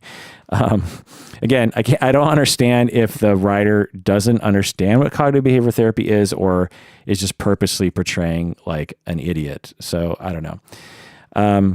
Okay, so let's talk about the supervision that she was in. She, early on in the season, again, because, as I was saying earlier, because it's written in a very subtle way. And early in the season, I didn't realize that she was in supervision. I thought she was in a case consultation group. She's in an office with other clinicians, and they meet around a table and talk about their cases. And it wasn't clear to me until almost, I think, the very last session, in which I was like, oh, that one guy is her supervisor. So throughout the whole season, she occasionally meets in group supervision, and which I thought was really interesting that they actually portrayed that, because you don't usually see that in depictions of therapy. So someone is presenting a case about a client and some other therapist, and Jean reacts in a super judgmental, controlling manner. But the supervisor, so this is like, I think in the first episode. So Jean reacts and I think one of the other counselors is talking about how their client is cheating on someone or something. And then Jean's like very judgmental about that, he's cheating, he's doing it again, da, da, da. And the supervisor steps in and kind of chastises Gene for having such a judgmental attitude. And he's like, the supervisor's like, well, wait a second, it's not for us to decide what people should do with their lives. We're not here to make our clients' decisions. And at that moment, I realized, oh, maybe the writer knows what good therapy is, because the supervisor is seeing Gene in all of her terribleness. And so maybe the writer does know what bad therapy is, and the supervisor, and by the fact that the supervisor is pointing this out. Throughout the entire season, all I wanted to have happen is for the supervisor to wake up and actually like slap Gene around a little bit. I mean, not literally, but there's all these signs, and I was hoping that the supervisor would be like, Gene, we got to talk. Okay. I'm your supervisor, and I'm seeing a lot of signs. I think this is going to happen in season 2. Because they asked more questions than they answered. I thought for sure the supervisor it seemed like they were gearing up for the supervisor to intervene, because the supervisor keeps seeing all these signs of Gene kind of flipping out and spinning out of control and providing bad therapy and unethical therapy. And the supervisor never does that. So, anyway, in case supervision, in group supervision, Gene talks about her clients becoming really codependent. So there's that word again. At some point, Gene says in group supervision that she had a client that was classic borderline. Gene's like, she's a classic borderline. Now, this is a very common phrase that you will hear therapists say, classic borderline, in this very dismissive way. And for people that listen to this podcast, you know how I feel about that. And you know that I specialize in treating people with borderline personality. And I have a very sympathetic viewpoint of the genesis of borderline. And when you understand the genesis of it, everything makes sense. And to dismissively say she's classic borderline is an indication, 1, of ignorance of borderline, and 2, of judgmentalism, 3, of immaturity, 4, of just being a terrible therapist, in my view. Okay. Later in the season, we see the supervisor starts to confront Gene, actually, and Gene gets super defensive to the supervisor, and the supervisor notices. The supervisor's like, oh boy, Gene is getting defensive. That's no good. Okay, so let's talk about Gene's ethical behavior and lack thereof. But before that, I just want to, again, remind everyone that today's episode is sponsored by Talkspace. As I talked about for, half an hour at the beginning of this episode, I just want to say, if you're interested in that sort of thing, you're looking for a therapist, or you just want to give it a try, you're just curious, or you just want someone to vent to every day, and you want to talk to a therapist online, then sign up for Talkspace ASAP, because if we get if they see an uptick in that, particularly if you use the promo code Kirk, which gives you a discount, then we might be able to see greater sponsorship from them and maybe other people, frankly. And that'll mean better things for this podcast, which will mean I'll be able to dedicate more time to this, and we can all win in that way. Okay, so Gene's ethical behavior. By the way, she's a PhD. She's not just master's level, but I think she might be a licensed psychologist, not sure. We see her decline a friend request from a client. So we see that in the beginning, I think in the first episode, she gets a friend request from a client and she declines the request. So it's like one depiction of she has some boundaries, right? Now she didn't talk about it. We didn't see her talk about it with her client later on, which is what I would do. I would say, so just let you know, I saw your friend request on Facebook and I declined it because I, as a policy, due to ethical standards, can't be friends with my clients on Facebook. I'm really sorry about that. It's not an insult to you in particular. It's just the way that it has to be. And I appreciate you reaching out in that way. And in another life, we would absolutely potentially might be friends on Facebook. I don't know. Anyway, so doesn't take much to say that, and and we didn't see that, but I want to be sure to point out that this is an ethical behavior that she did in which she declined the friend request. She did not accept it. At least that's what I remember. Anyway, I'm pretty sure that happened. She stole a friend's prescription pad so she could get benzos. This was early in the season when I thought they were going to head down a road in which she was going to slowly descend into benzo madness or like drug addiction, but she didn't do that. But there's a number of things throughout this season where she seems to just get off on stealing things, actually, and which I'll get more into in a second. But so she steals a friend who was a MD their prescription pad so she can get a prescription for benzos. She visits a coffee shop where Sid works. So in the very first episode, she's talking with Sam, and Sam is telling her about, my girlfriend broke up with me, Sydney. She works at this coffee shop, blah, blah. And Gene goes to that coffee shop and basically spies on Sydney. The mom client, Claire, she says that maybe it's time to take a break. So at some point, Claire is saying, maybe it's time that I take a break from therapy. Maybe therapy isn't working for me, because frankly, it probably wasn't, because Gene was a terrible therapist. And instead of Gene saying like, okay, well, let's talk about you taking a break if that's what you want to do. That would be the ethical thing to do. But instead, what does Jean do? Well, she says, I'm sorry that you feel that way. I don't think I've ever heard anyone ever say that phrase without me wanting to punch them in the face. I'm sorry you feel that way. In supervision, Jean says to her supervisor about the mom client, Claire, Jean says, Claire refuses to take responsibility. And the supervisor tries to be the voice of reason to Jean, but Jean says, now, yeah, she's questioning the value of therapy.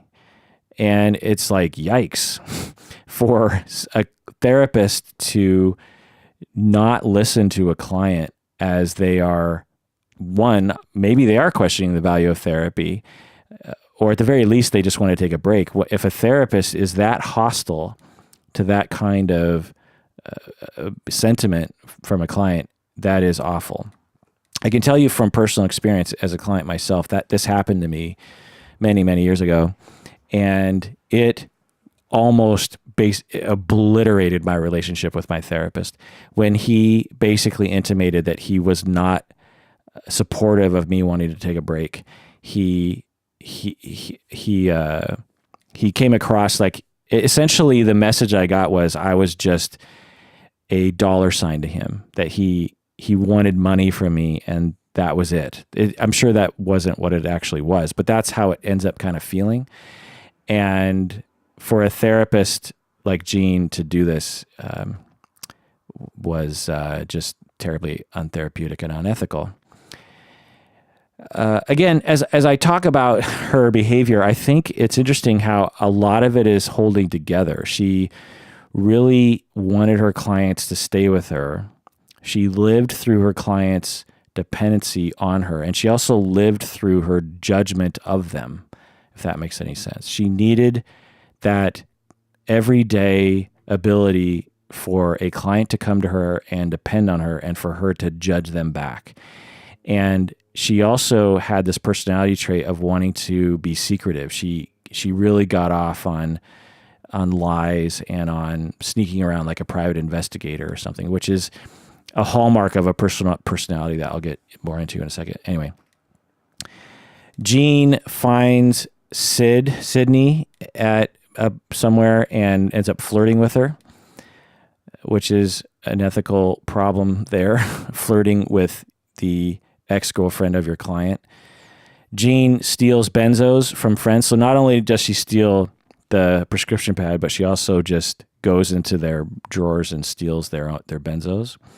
Which when I saw this, I thought, why doesn't she just get benzos the normal way? It's not hard to get benzodiazepines from your physician. You go there and you say you have anxiety, particularly because she's a therapist, and she could easily, at the very least, point to different elements of her anxiety to justify the prescription of benzos to her. Or at the very least, given how unethical she is, she could have just lied to her physician and said that she had anxiety and all sorts of things and needed benzos. So it was either depicting how she likes to steal things instead of going through the normal channels, or it was depicting that she had already burned a lot of bridges with physicians because maybe she's already done all that in the past. The show is actually interesting in that they kept referring to the past, how she had previous bouts of terribleness, and particularly Michael, the husband's like, we're not going back to the way things used to be, are we? So it wasn't like everything was hunky-dory and then things started to fall apart. It was like everything fell apart in the past, and then she got better, and then things are now starting to fall apart again. Other ethical things, yeah, as I said earlier, she goes to Allison's apartment unannounced. She just shows up at her client's apartment. That's terribly unethical for a number of reasons. One is that you are basically forcing your client to accepting you in that moment. And also, what if other people were around who witness you walking in to their house? They're like, oh, well, now confidentiality is broken. You are basically saying to your client that you are not in a professional relationship and that you are available at any time, and the client is now justified showing up at your house or your office unannounced. All that just terrible, stupid, dumb stuff. Jean goes to an AA meeting with Allison and is very supportive. And in this moment, it's questionable ethics. Some therapists will do this. I think I've even offered to clients to do this with them and haven't been taken up on it. Basically, because a lot of therapists will do this because they want to get their clients to begin the process of going to AA or begin the process of recovery. And so a lot of therapists will offer to go with them. So I'm not saying on its face it's unethical, but given her track record, this is just another example of Jean just having really fuzzy boundaries with people.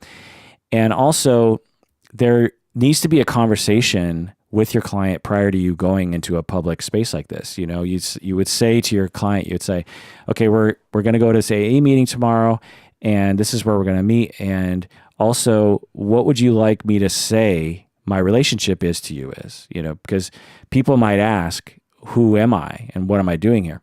What do you want me to say? I could say I'm your therapist. I could say I'm your friend, or I'm a supportive person, or we could even just flat out lie and say I'm your sister. Client, what would you like me to do? Well, they never had that conversation. And so when another AA member asks, who are you? The client, Jean freezes, doesn't know what to say. And then the client says, oh, she's my mom. And so now, not a terrible moment, but not a position you want to put your client in that. There's an easy way to address that earlier on. When Jean's life starts to fall apart, she goes back to her notes and changes them. She goes, which is illegal from a HIPAA perspective. And so essentially she figures out that Allison is in trouble and that the police are getting involved and Allison's mom is getting involved. And so she goes back to her notes and she burns her old notes and she just makes up a bunch of new notes. I think she basically is trying to frame Allison's boyfriend, Tom. So, and she's trying to cover her butt, which is interesting. But it also shows that Jean isn't paying attention to her notes, in that when she goes back to read her notes, she's like, oh, these are all very incriminating. So we learn a lot of things in this scene. We learn that she knows she's being unethical, which is interesting because there's a lot of moments where I'm like, does she know that she's not supposed to do that? And there are a number of tiny little moments, including this one, where you're like, oh, she knows that this is not right, and she's doing it anyway. So we learn that, and we also learn that her notes are actually not. She's not trying to cover her butt in her notes.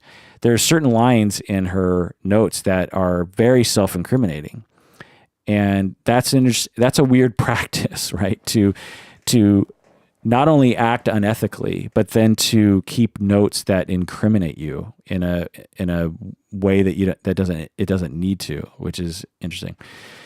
Jean goes to the commune where Claire's daughter Rebecca is at, so she she secretly befriends Sydney's ex-boyfriend, or Sam's ex-girlfriend Sydney, and she also secretly befriends Claire's daughter Rebecca and goes to a commune with her.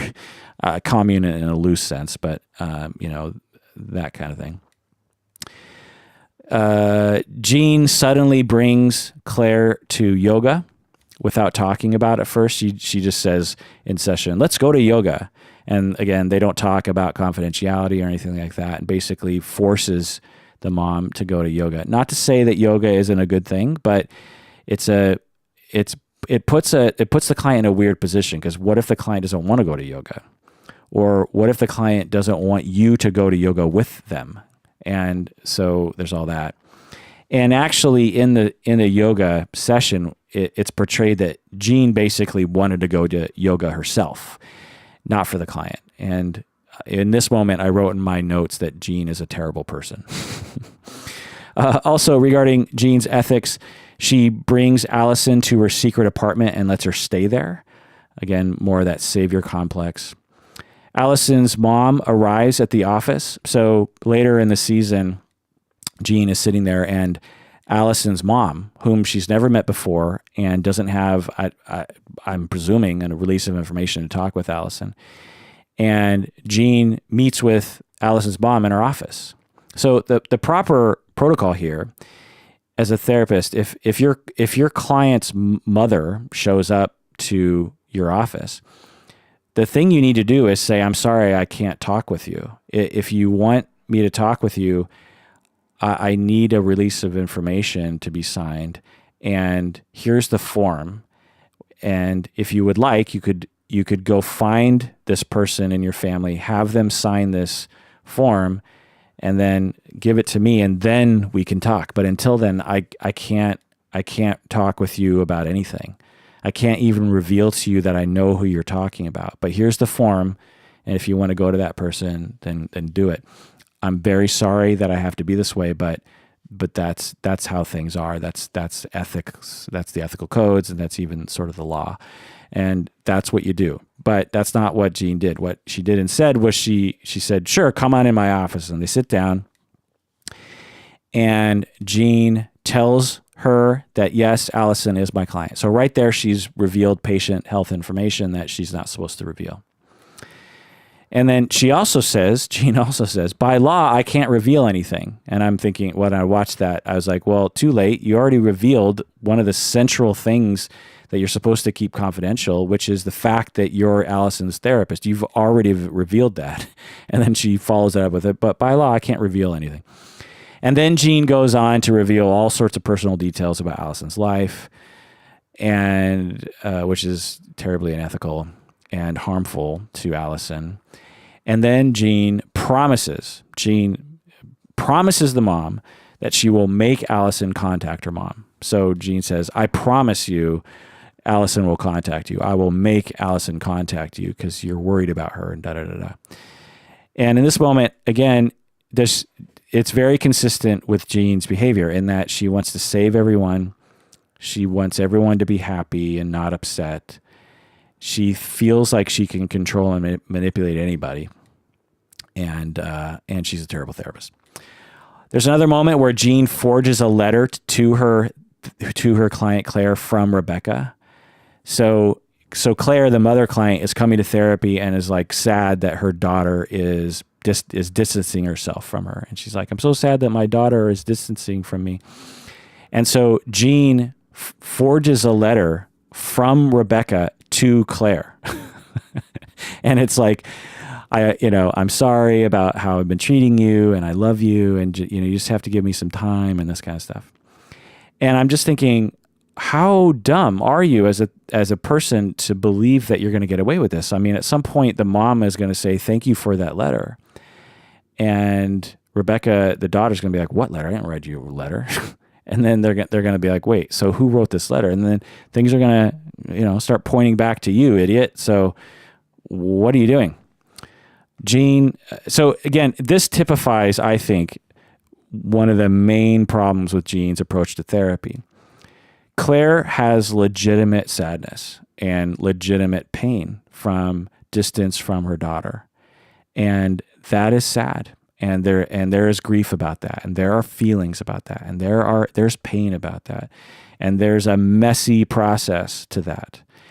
And what Jean should do is act like a therapist and be with that pain and hear that pain and attune herself to that grief and allow her client to explore it and be with her as she explores it. But instead, she just tries to ham-fistedly fix the problem, quote unquote, by forging a letter to Claire saying that her daughter loves her. At some point, Jean actually goes to her own therapist in the episode 10, actually, which is interesting that she finally goes to her own therapist, but she proceeds to lie to her therapist about everything. And the last little bit of ethical comment that I can make is that a police officer comes to her office to ask about Allison. Allison has been listed missing or something, and the police officer arrives. And again, the standard protocol is to say to a police officer, I'm sorry, I can't talk to you. I know that this is going to bother you, but unless you have a subpoena that is undoubtedly something I have to follow, I can't reveal to you anything, any information. I can't tell you how many times I've heard counselors just subdue themselves to a police officer. Police officers have to follow the law too, and you have rights, and frankly, the client has rights. I mean, what if you were in therapy with a therapist, and a police officer, and you're randomly accused of something, and a police officer shows up at your therapist's office? Would you want your therapist to talk to that police officer? I'm guessing no. So this behavior, although unethical, is kind of typical in my experience. And so anyway, she lets the police officer into the office, and Jean proceeds to just offer the police officer information.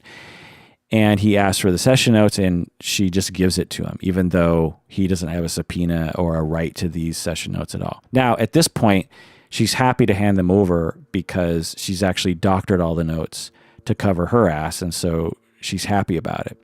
But the thing is like, you realize that Jean could be sued by Allison, even if Allison, even if something happens that's bad down the line, Allison can actually later on sue Jean out of her license for doing that. But anyway, so let's talk about Jean's personality. All right, Jean's personality. Well, one of the things we can say is that she uses anger to manipulate and stay in control. There's a number of scenes in which you see that when Jean is threatened or when someone is about to detect her lies, she goes on the offensive and she becomes extremely angry and rageful, and she attacks people. This is the hallmark of a psychopath, of someone with antisocial personality disorder, or of someone with some other personality disorder, borderline maybe, narcissism, histrionic. Basically, they either learned this behavior when they were a child from someone in their family, notably a parent who would use anger to manipulate in this way, or they just learned through trial and error that in order to protect themselves, at times they need to call upon a rage in order to get people to back off, because they are very protective of their secretive world. It's the same with addicts. Sometimes people who suffer from addiction, when they are confronted or even just it's suggested that they might have a problem with their substance, sometimes they can become very angry and rageful, not because they necessarily believe it's justified, but because they're so scared of being found out that they call upon rage as a way to get people to be distracted from what they were about to discover, essentially. Another part of Jean's personality is that she lacks a sense of self. That's pretty clear. There's no guide for her to fall back on. She also doesn't have much remorse. She doesn't self-reflect. She's not, throughout this whole thing, there's never a moment where we see her, until the very end of the season, we just see her basically just reacting to the world around her. And she appears to need other people to define her. And she can't just live her life. She has to go beyond that. She has to involve herself in people's lives that that don't want her involved in their lives. She has to not, she can't handle just trying to help people. She has to save them. She can't handle just being curious about Sydney's life. She has to become Sydney's lover and girlfriend. So there's this desire to define herself through basically evoking emotional reactions in other people. Because when she's left to her own devices and she's just living a normal life, and again, I'm supposing a lot here based on human experience, her lack of self is extremely anxiety provoking. For people who lack a clear sense of who they are, they don't necessarily know what they want because at an early age, they weren't allowed to explore that. At the age of 2, 3, 4, 5, 6, they weren't allowed by their family to explore who they are and what they want in opposition to other people or just on their own. And as a result, they don't know what they want. They're reacting emotionally, and there's no guiding principle. There's no higher purpose. There's no taking responsibility for one's life because they actually don't know what sort of life they want because of the abuse they went through. And so my guess is in season 2, we're going to learn that Jean went through some significant abuse or mistreatment. Probably, I mean, her mother was not a great mother. One, she was also judgmental and petty and insulting particularly to Jean. But we haven't learned about the father, and there's like hints that the father might have been a problem. We learn that Jean used to use suicide as a threat to her husband. She used to threaten suicide to her husband. We also learned that Jean's mom had a history of bad relationships. We also learned that Jean's daughter seems to be aware of Jean's feelings. So Jean and Michael have a daughter, cute kid, wonderful actress, actually, young actress. And Jean's daughter seemingly is aware of her mother's feelings. There's this moment where I think it's Jean's daughter has a birthday party and Jean makes it all about her, and Jean's daughter, you notice that the daughter is very aware of the mother's feelings, probably because of a history of Jean making everything about her and Jean's daughter knowing that her mother is suffering. We also learn that Jean says that she feels invisible, which is something that people who are mistreated will often feel and will result in a lack of self and will result in these kinds of destructive behaviors. Jean also, as I said, ruined her daughter's birthday, made it all about her. And we also learned from her husband that Jean used to have a Nancy Drew obsession. So this gets into a number of different. So there's a lot of secretiveness that Jean involves herself in. She had this Nancy Drew obsession. She had a secret apartment for 8 years. She likes to sneak around and spy on people. She likes to forge things. She's very much concerned about, in a Machiavellian way, trying to manipulate people's lives. Now, it could be argued that if we really held Jean down, she might say, look, I'm trying to do all these things to better people's lives. Now, of course, they're not. But she might say, well, I'm trying to help Sam because I don't think Sid is a good person for Sam. And I also think that Sam's new fiance, I think Sam's rushing into this, even though she has no way of knowing that. And I believe that if Sam was just single for a while and maybe just spent time with me for a bit, then it'll give him some time to grow, and then he can actually find someone else. Maybe she would say that. When it comes to Allison, she wants Allison to be well, and a lot of the things that she does unethically and all of her strange judgmental behavior, again, could be argued that she's trying to help. So it's not clear to me that she is sadistic or out to harm other people. I think she is just massively confused and also doesn't have a problem. She also gets off on being secretive, which is a hallmark of passive-aggressive personality. If you want to hear more about my 3-hour discussion on passive-aggressive personality disorder, then listen to that episode. It's probably early 2017, which I did that early to mid. And so when people are mistreated as children, and when they're basically forced to believe that they can only get their needs met through passive behavior. So in other words, if you're 4 years old and you reach out to your parents for love, but your parents don't give it to you, and you reach out again, they don't give it to you. You reach out again, they don't give it to you. You reach out for attention, pay attention to me, they don't give it to you. Well, there's a number of different paths for a person in that position. Well, one of them is that they will learn that if they are passive with their parents, that they will actually get at least some attention or some love. And this passive behavior could be manipulating the parents to hate each other so that they turn to you for warmth. Or it could be learning that if you get your sibling in trouble, you will look like a better sibling, and therefore you'll get attention that way. And so it's all secretiveness. It's also another element as to why these kids will develop secretiveness is because they're often abused. And so when they do things, and kids, 4-year-olds, they do stuff, and they're not always the best at controlling their behaviors, and they're not always best at remembering the rules or following the rules.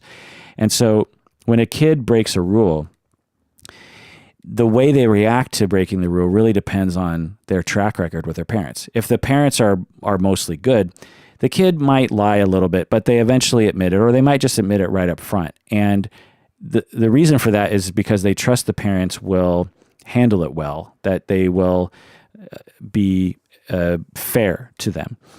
Well, if you have a parent who is unfair and who is raging or alcoholic or really bad parenting or neglectful or some kind of over-the-top reaction to misbehavior in a child, the child will quickly learn that if they become secretive, if they learn the art of being secretive, then they actually will survive to live the next day. And this learned behavior will extend into adulthood. It is basically a survival technique that they depend on well beyond its necessity. And when they engage in it, they actually feel safe. There's a safety in secretiveness for them. They feel when they feel unsafe, and we all periodically feel unsafe throughout our lives. And for these people, they'll return to that secretiveness as a safety net. It's a warm blanket that they depended upon when they were children. And it actually has some functionality to it, because if they become secretive, then they can observe, they can manipulate, they can maybe get their needs met in a very real way. But when you do this sort of behavior, it usually comes back to haunt you, because people around you will completely lose trust in you, and you'll hurt people's feelings. Imagine if Jean didn't have this personality trait, wasn't mistreated as a child, wasn't forced to develop the secretiveness as a child. What if she, in the very beginning of this series, just told Michael everything? Just like, look, I'm feeling a little stressed out.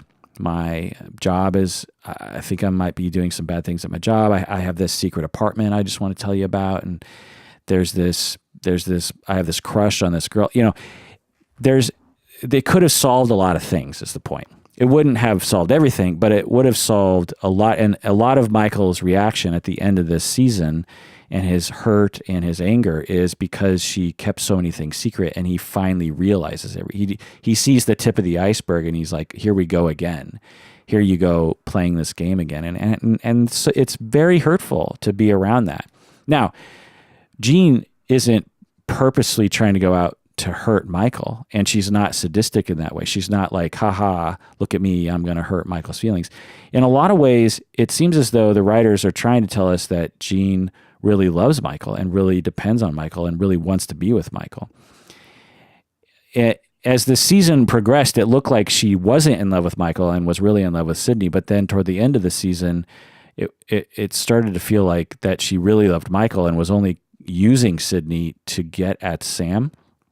Anyway, So that's the main crux of her personality, that the construct of the passive aggressive personality, the dependent personality. There's so many different aspects of that. Like I was saying earlier, in terms of her countertransference against dependency, whenever there was any indication in her clients that they depended on other people, she reacted very judgmental and strong against them. And the only time she was actually therapeutic to a client was when her client was completely dependent on her. When Allison had completely fallen apart and was like completely dependent on Jean, only then was Jean able to relax and not feel threatened and actually be helpful. We learned that the mother says that Jean's father created a world of secrecy around Jean. And I'm not sure what that means. I'm sure it'll all be revealed in season 2. But the mother says that Jean's father created a world of secrecy around Jean. Does that mean sexual abuse? I don't know. It also seems that Jean likes to commit arson. It's unclear exactly to what extent, but Jean, from an early age, I think she talks about, like, when push comes to shove, she just wants to burn it all down, which is, again, part of that passive aggressive personality. When you feel like the world. So another element to passive aggressive personality is because you were mistreated and abused as a young person and made to feel unfairly put upon, you grow up with this constant feeling as if the world is unfair. And especially with people who are close to you, and especially with people in authority. And so when her supervisor, for instance, starts to confront her, she reacts very strongly, partially because she's defensive, but in my opinion, she's also doing it because she is walking around in a constant state of feeling as though people are putting upon her and people are abusing her, people are treating her unfairly, and she feels vindicated and justified in her defensiveness. So when you feel that way, you also feel like, look, I deserve to take revenge. It's similar to borderline, similar histrionic, narcissism, antisocial. When you're abused as a young person, you're walking around in a constant state of feeling betrayed or hurt or abused or mistreated or unfairly treated, then you feel justified in lashing out. But to the person you're lashing out against, they don't usually feel as though it's fair. And so that's where that self-destructive behavior starts to really cascade, is because of that original abuse leading to that adult feeling of being unfairly treated by everyone, even when they're not treating you unfairly. You lashing out at those people, them lashing back out at you, you feeling as though they are treating you unfairly, and then the cycle just continues and continues. Jean wrote in her notes that it felt good to be Diane. There's this very mysterious note in which Jean tried to burn in the barbecue and when she was writing about her client Allison. And it says, there's this one sentence that says, it felt good to be Diane. Michael finds this note and then further burns it. Not sure what this means. Is it a secret identity of Jean's that she is Diane, that a secret identity she had before? Is it someone that she knows that maybe died? Maybe it's like a twin. Maybe a twin is involved named Diane, that she likes to pretend that she's Diane. It doesn't seem as though it's a multiple personality issue, because there's no sign of Diane having multiple personalities or dissociative identities. We also learn that when Michael discovers that Jean is lying again, he confronts her, and Jean begs him not to leave her. You know, this is that part in the season where you're like, oh, maybe Jean really does like Michael. So the big question is, why is she so interested in other people's lives? And why is she so judgmental? And why is she so avoidant of self-reflection? And why is she so avoidant of her vulnerabilities? Why is she cheating? Why is she secretive? Well, my hypothesis is that she's a particular brand of what I might call passive-aggressive narcissist, or passive-aggressive personality, or a passive-aggressive type of narcissist, or with some sprinkling of psychopathy in there, because she doesn't care about following conventions and rules and stuff. She wants power. She wants social prestige. She wants attention because she is walking around in a constant state of feeling as though she is being invisible, that no one cares, no one's paying attention to her. And so, that's my guess. All right. So let's conclude with just some other random observations about the series. But before we do that, again, just to remind everyone, Talkspace, if you're interested in it, go for it. Sign up now. I'm hoping that a bunch of you will sign up this week. And so Talkspace will be like, oh, okay, well, let's continue being a sponsor. So if you're interested, go there. Promo code Kirk. Every time I say my name, I feel ridiculous, but there you go. Just other things I have in my notes here are baristas are frequent transference objects for people. Any of you baristas out there, people who serve coffee, could probably attest to this, maybe even waitresses, particularly women, I would say. There's this huge tendency for people to project or transfer whatever is on their mind onto baristas. And that was portrayed in this when Jean sees Sydney in the coffee shop, and her fantasies about Sydney is just indicative of that. Also, Jean's daughter, I hadn't talked about this yet, is expressing an interest in non-binary gender expression, and Jean is really not comfortable with it, even though everyone else is. So that was interesting. Sydney is in a crappy band. I mean, they're okay, but they're obviously not big time, if that makes any sense. They're just a part-time crappy garage band. And they have the biggest practice space I've ever seen. And in New York City, nonetheless. They're in New York City, and they have the biggest practice space I've ever seen. As a person who's been in a lot of bands, I'm here to tell you that the typical, even expensive, like nice practice spaces are very small and very shitty. So when I saw their practice space, I was like, oh my God, this is a beautiful, humongous, probably $1 million a month practice space. I also liked, I forgot to mention this, how they made Michael, the husband, into a good guy.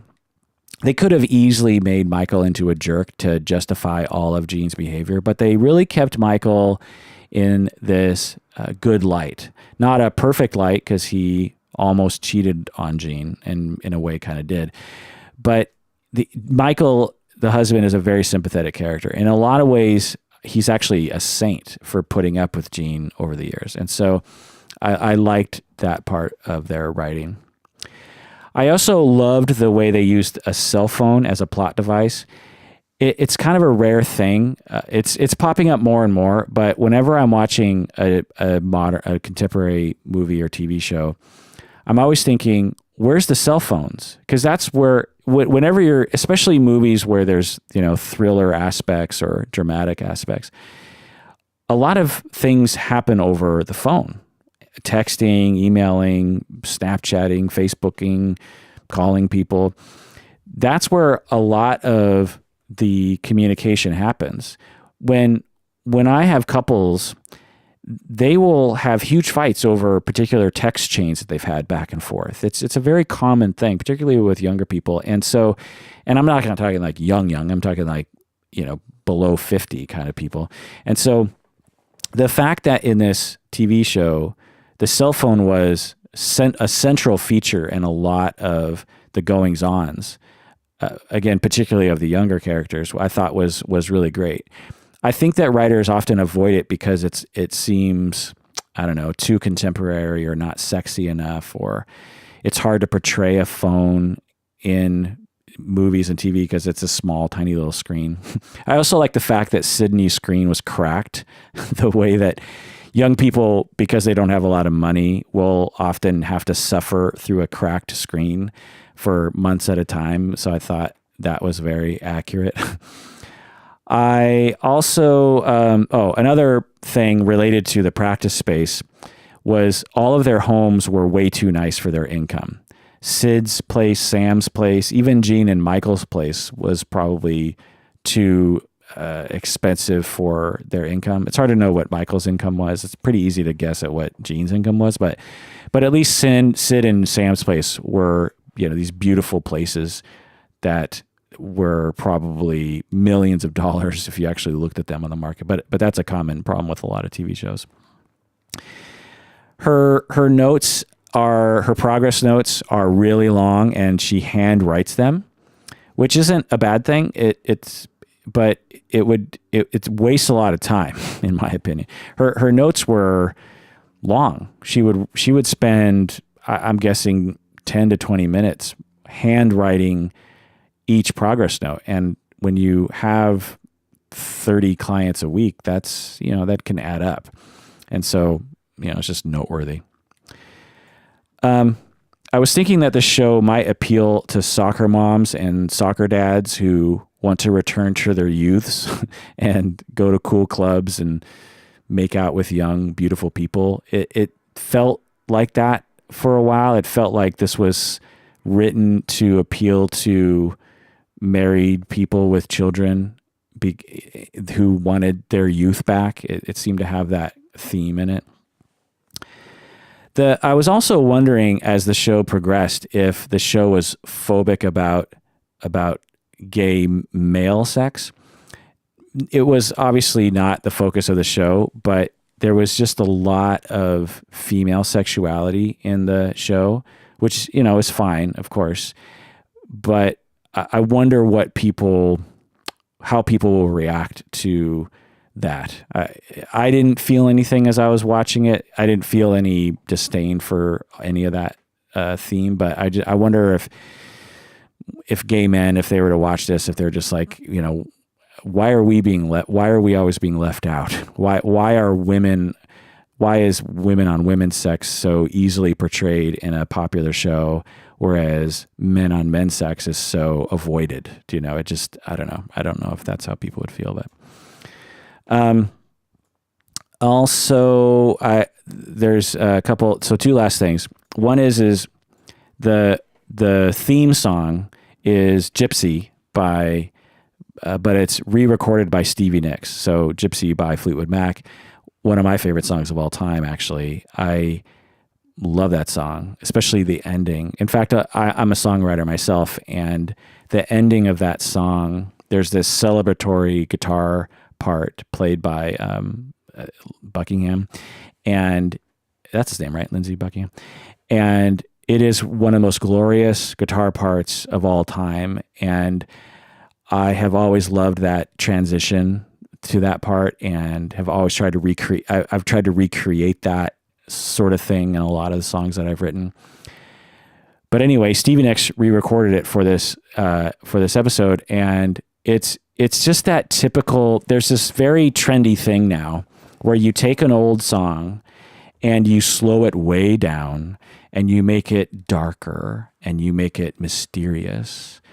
And a lot of shows are doing this right. It's like, don't, it's very, I don't know. I mean, the first 50 million times I saw a TV show or even like James Bond will do this at the beginning of their episodes sometimes, or beginning of their movies sometimes. At the first 50 million times I saw it, I was like, oh, that's kind of interesting. But now I'm getting a little tired of it. It's like, just why? Stop it. Plus, they truncated the song. For you musicians out there, or people who are very familiar, at least with this song, Gypsy, you'll recognize when you hear this cover song that Stevie Nicks did, but you'll realize that they cut certain parts out of the song to make the song go faster. And that just drives me crazy. Like whenever a song is in a movie or something and they need the song to get to the chorus faster or something, they'll just excise, 5 bars from in between certain things, and it's very noticeable to me and it drives me crazy. Why not just play the Fleetwood Mac song? What's wrong with just getting the rights to the Fleetwood Mac song and playing that? It's a wonderful song. Or at the very least, don't slow it down to like a death march. And also, why excise sections from it when it's such a beautiful song? Why break it in that way? Anyway, it's just a pet peeve of mine. Like wet streets when it's not raining outside, when they do that in movies and commercials and TV. The last thing I'll say is that this is yet another example of bad PR for psychotherapists. The world already thinks we're crazy. and the world already thinks we're voyeurs. The world already thinks we're unethical and terrible and out for our own selfishness. The world already thinks we're a bunch of hacks, and this show is not going to help that. This show is just, it's like Hollywood has an obsession with writing about unethical therapists. They love it. It's one of their favorite stories to tell. A therapist having sex with people they're not supposed to have sex with. It's this weird fetish that Hollywood has. You know, there's not a lot of movies about, garbage men having sex with people on their route, or even physicians for that matter, having sex with people they're not supposed to. But there's something about they just love that story, like the therapist who's secretly crazy, who wants to have sex with everyone. It's this weird thing. And it'd be one thing if there were, out of 100 stories, 5 of them were that would be representative, or it still wouldn't be representative, but it'd be, at least a little better. But I would guess that if you tallied all of the most popular depictions of therapists in movies and TV, I would say 80% of them have sex with people they're not supposed to. Now, as you know from other episodes, some therapists suffer from problems and they will do stuff like this, and we absolutely need to recognize that and fight against it. But we don't. I wonder what the common person will walk away from this show with in terms of their view of psychotherapy. Because I think it could go either way. I could see someone walking away from the show going like, oh, therapists are people too, or therapy isn't that big of a deal. Why do we stigmatize it? Or, well, that's an example of a bad therapist, and clearly the supervisor and her colleagues were calling her out on that. So there's good therapists and bad therapists, and I don't know. I don't know what people will walk away with, but I know my audience will walk away with at least the knowledge that this person is terrible and that most therapists are not like this, but some are. I mean, what I'll say is some therapists are judgmental. That's a thing for sure. So that and some therapists have no idea what they're doing. I'll say that. So there's that. But the amount of therapists who would sneak around and have sex with their clients' ex-girlfriends and stuff, I would say that's extremely rare. I would just rough guess to say 0.001% of therapists have done something like that. Again, total guess based on some research and anecdotal evidence. But anyway. So again, this episode is brought to you by Talkspace. If you're curious, go there, sign up, use promo code Kirk. And that is my talk on the show Gypsy. Let me know what you think. All you people who emailed me, let me know what you think of my analysis. Am I stupid? Am I wrong? Am I weird? Should I have liked it more? I think I'm going to bump it up to like a 5 out of 10. I would have bumped it up maybe to a 6 or 7 if they wrapped it up better at the end, because that was really annoying to me. Or if I had watched it when season 2 was already out, maybe it would have been a lot better for me, because I've been, okay, now I got to watch season 2 and see things wrap up. I don't know. Anyway, let me know what you think. Email me at contact@psychologyinseattle.com. That's contact@psychologyinseattle.com. Or go to psychologyinseattle.com and go to the Contact Us page and fill out the form. Also, become a patron of the podcast if you haven't already. When you become a patron, you get access to all of our patron exclusive episodes in which we do deep dives on various different topics. So thanks for joining me out there. Please take care of yourself because you deserve it.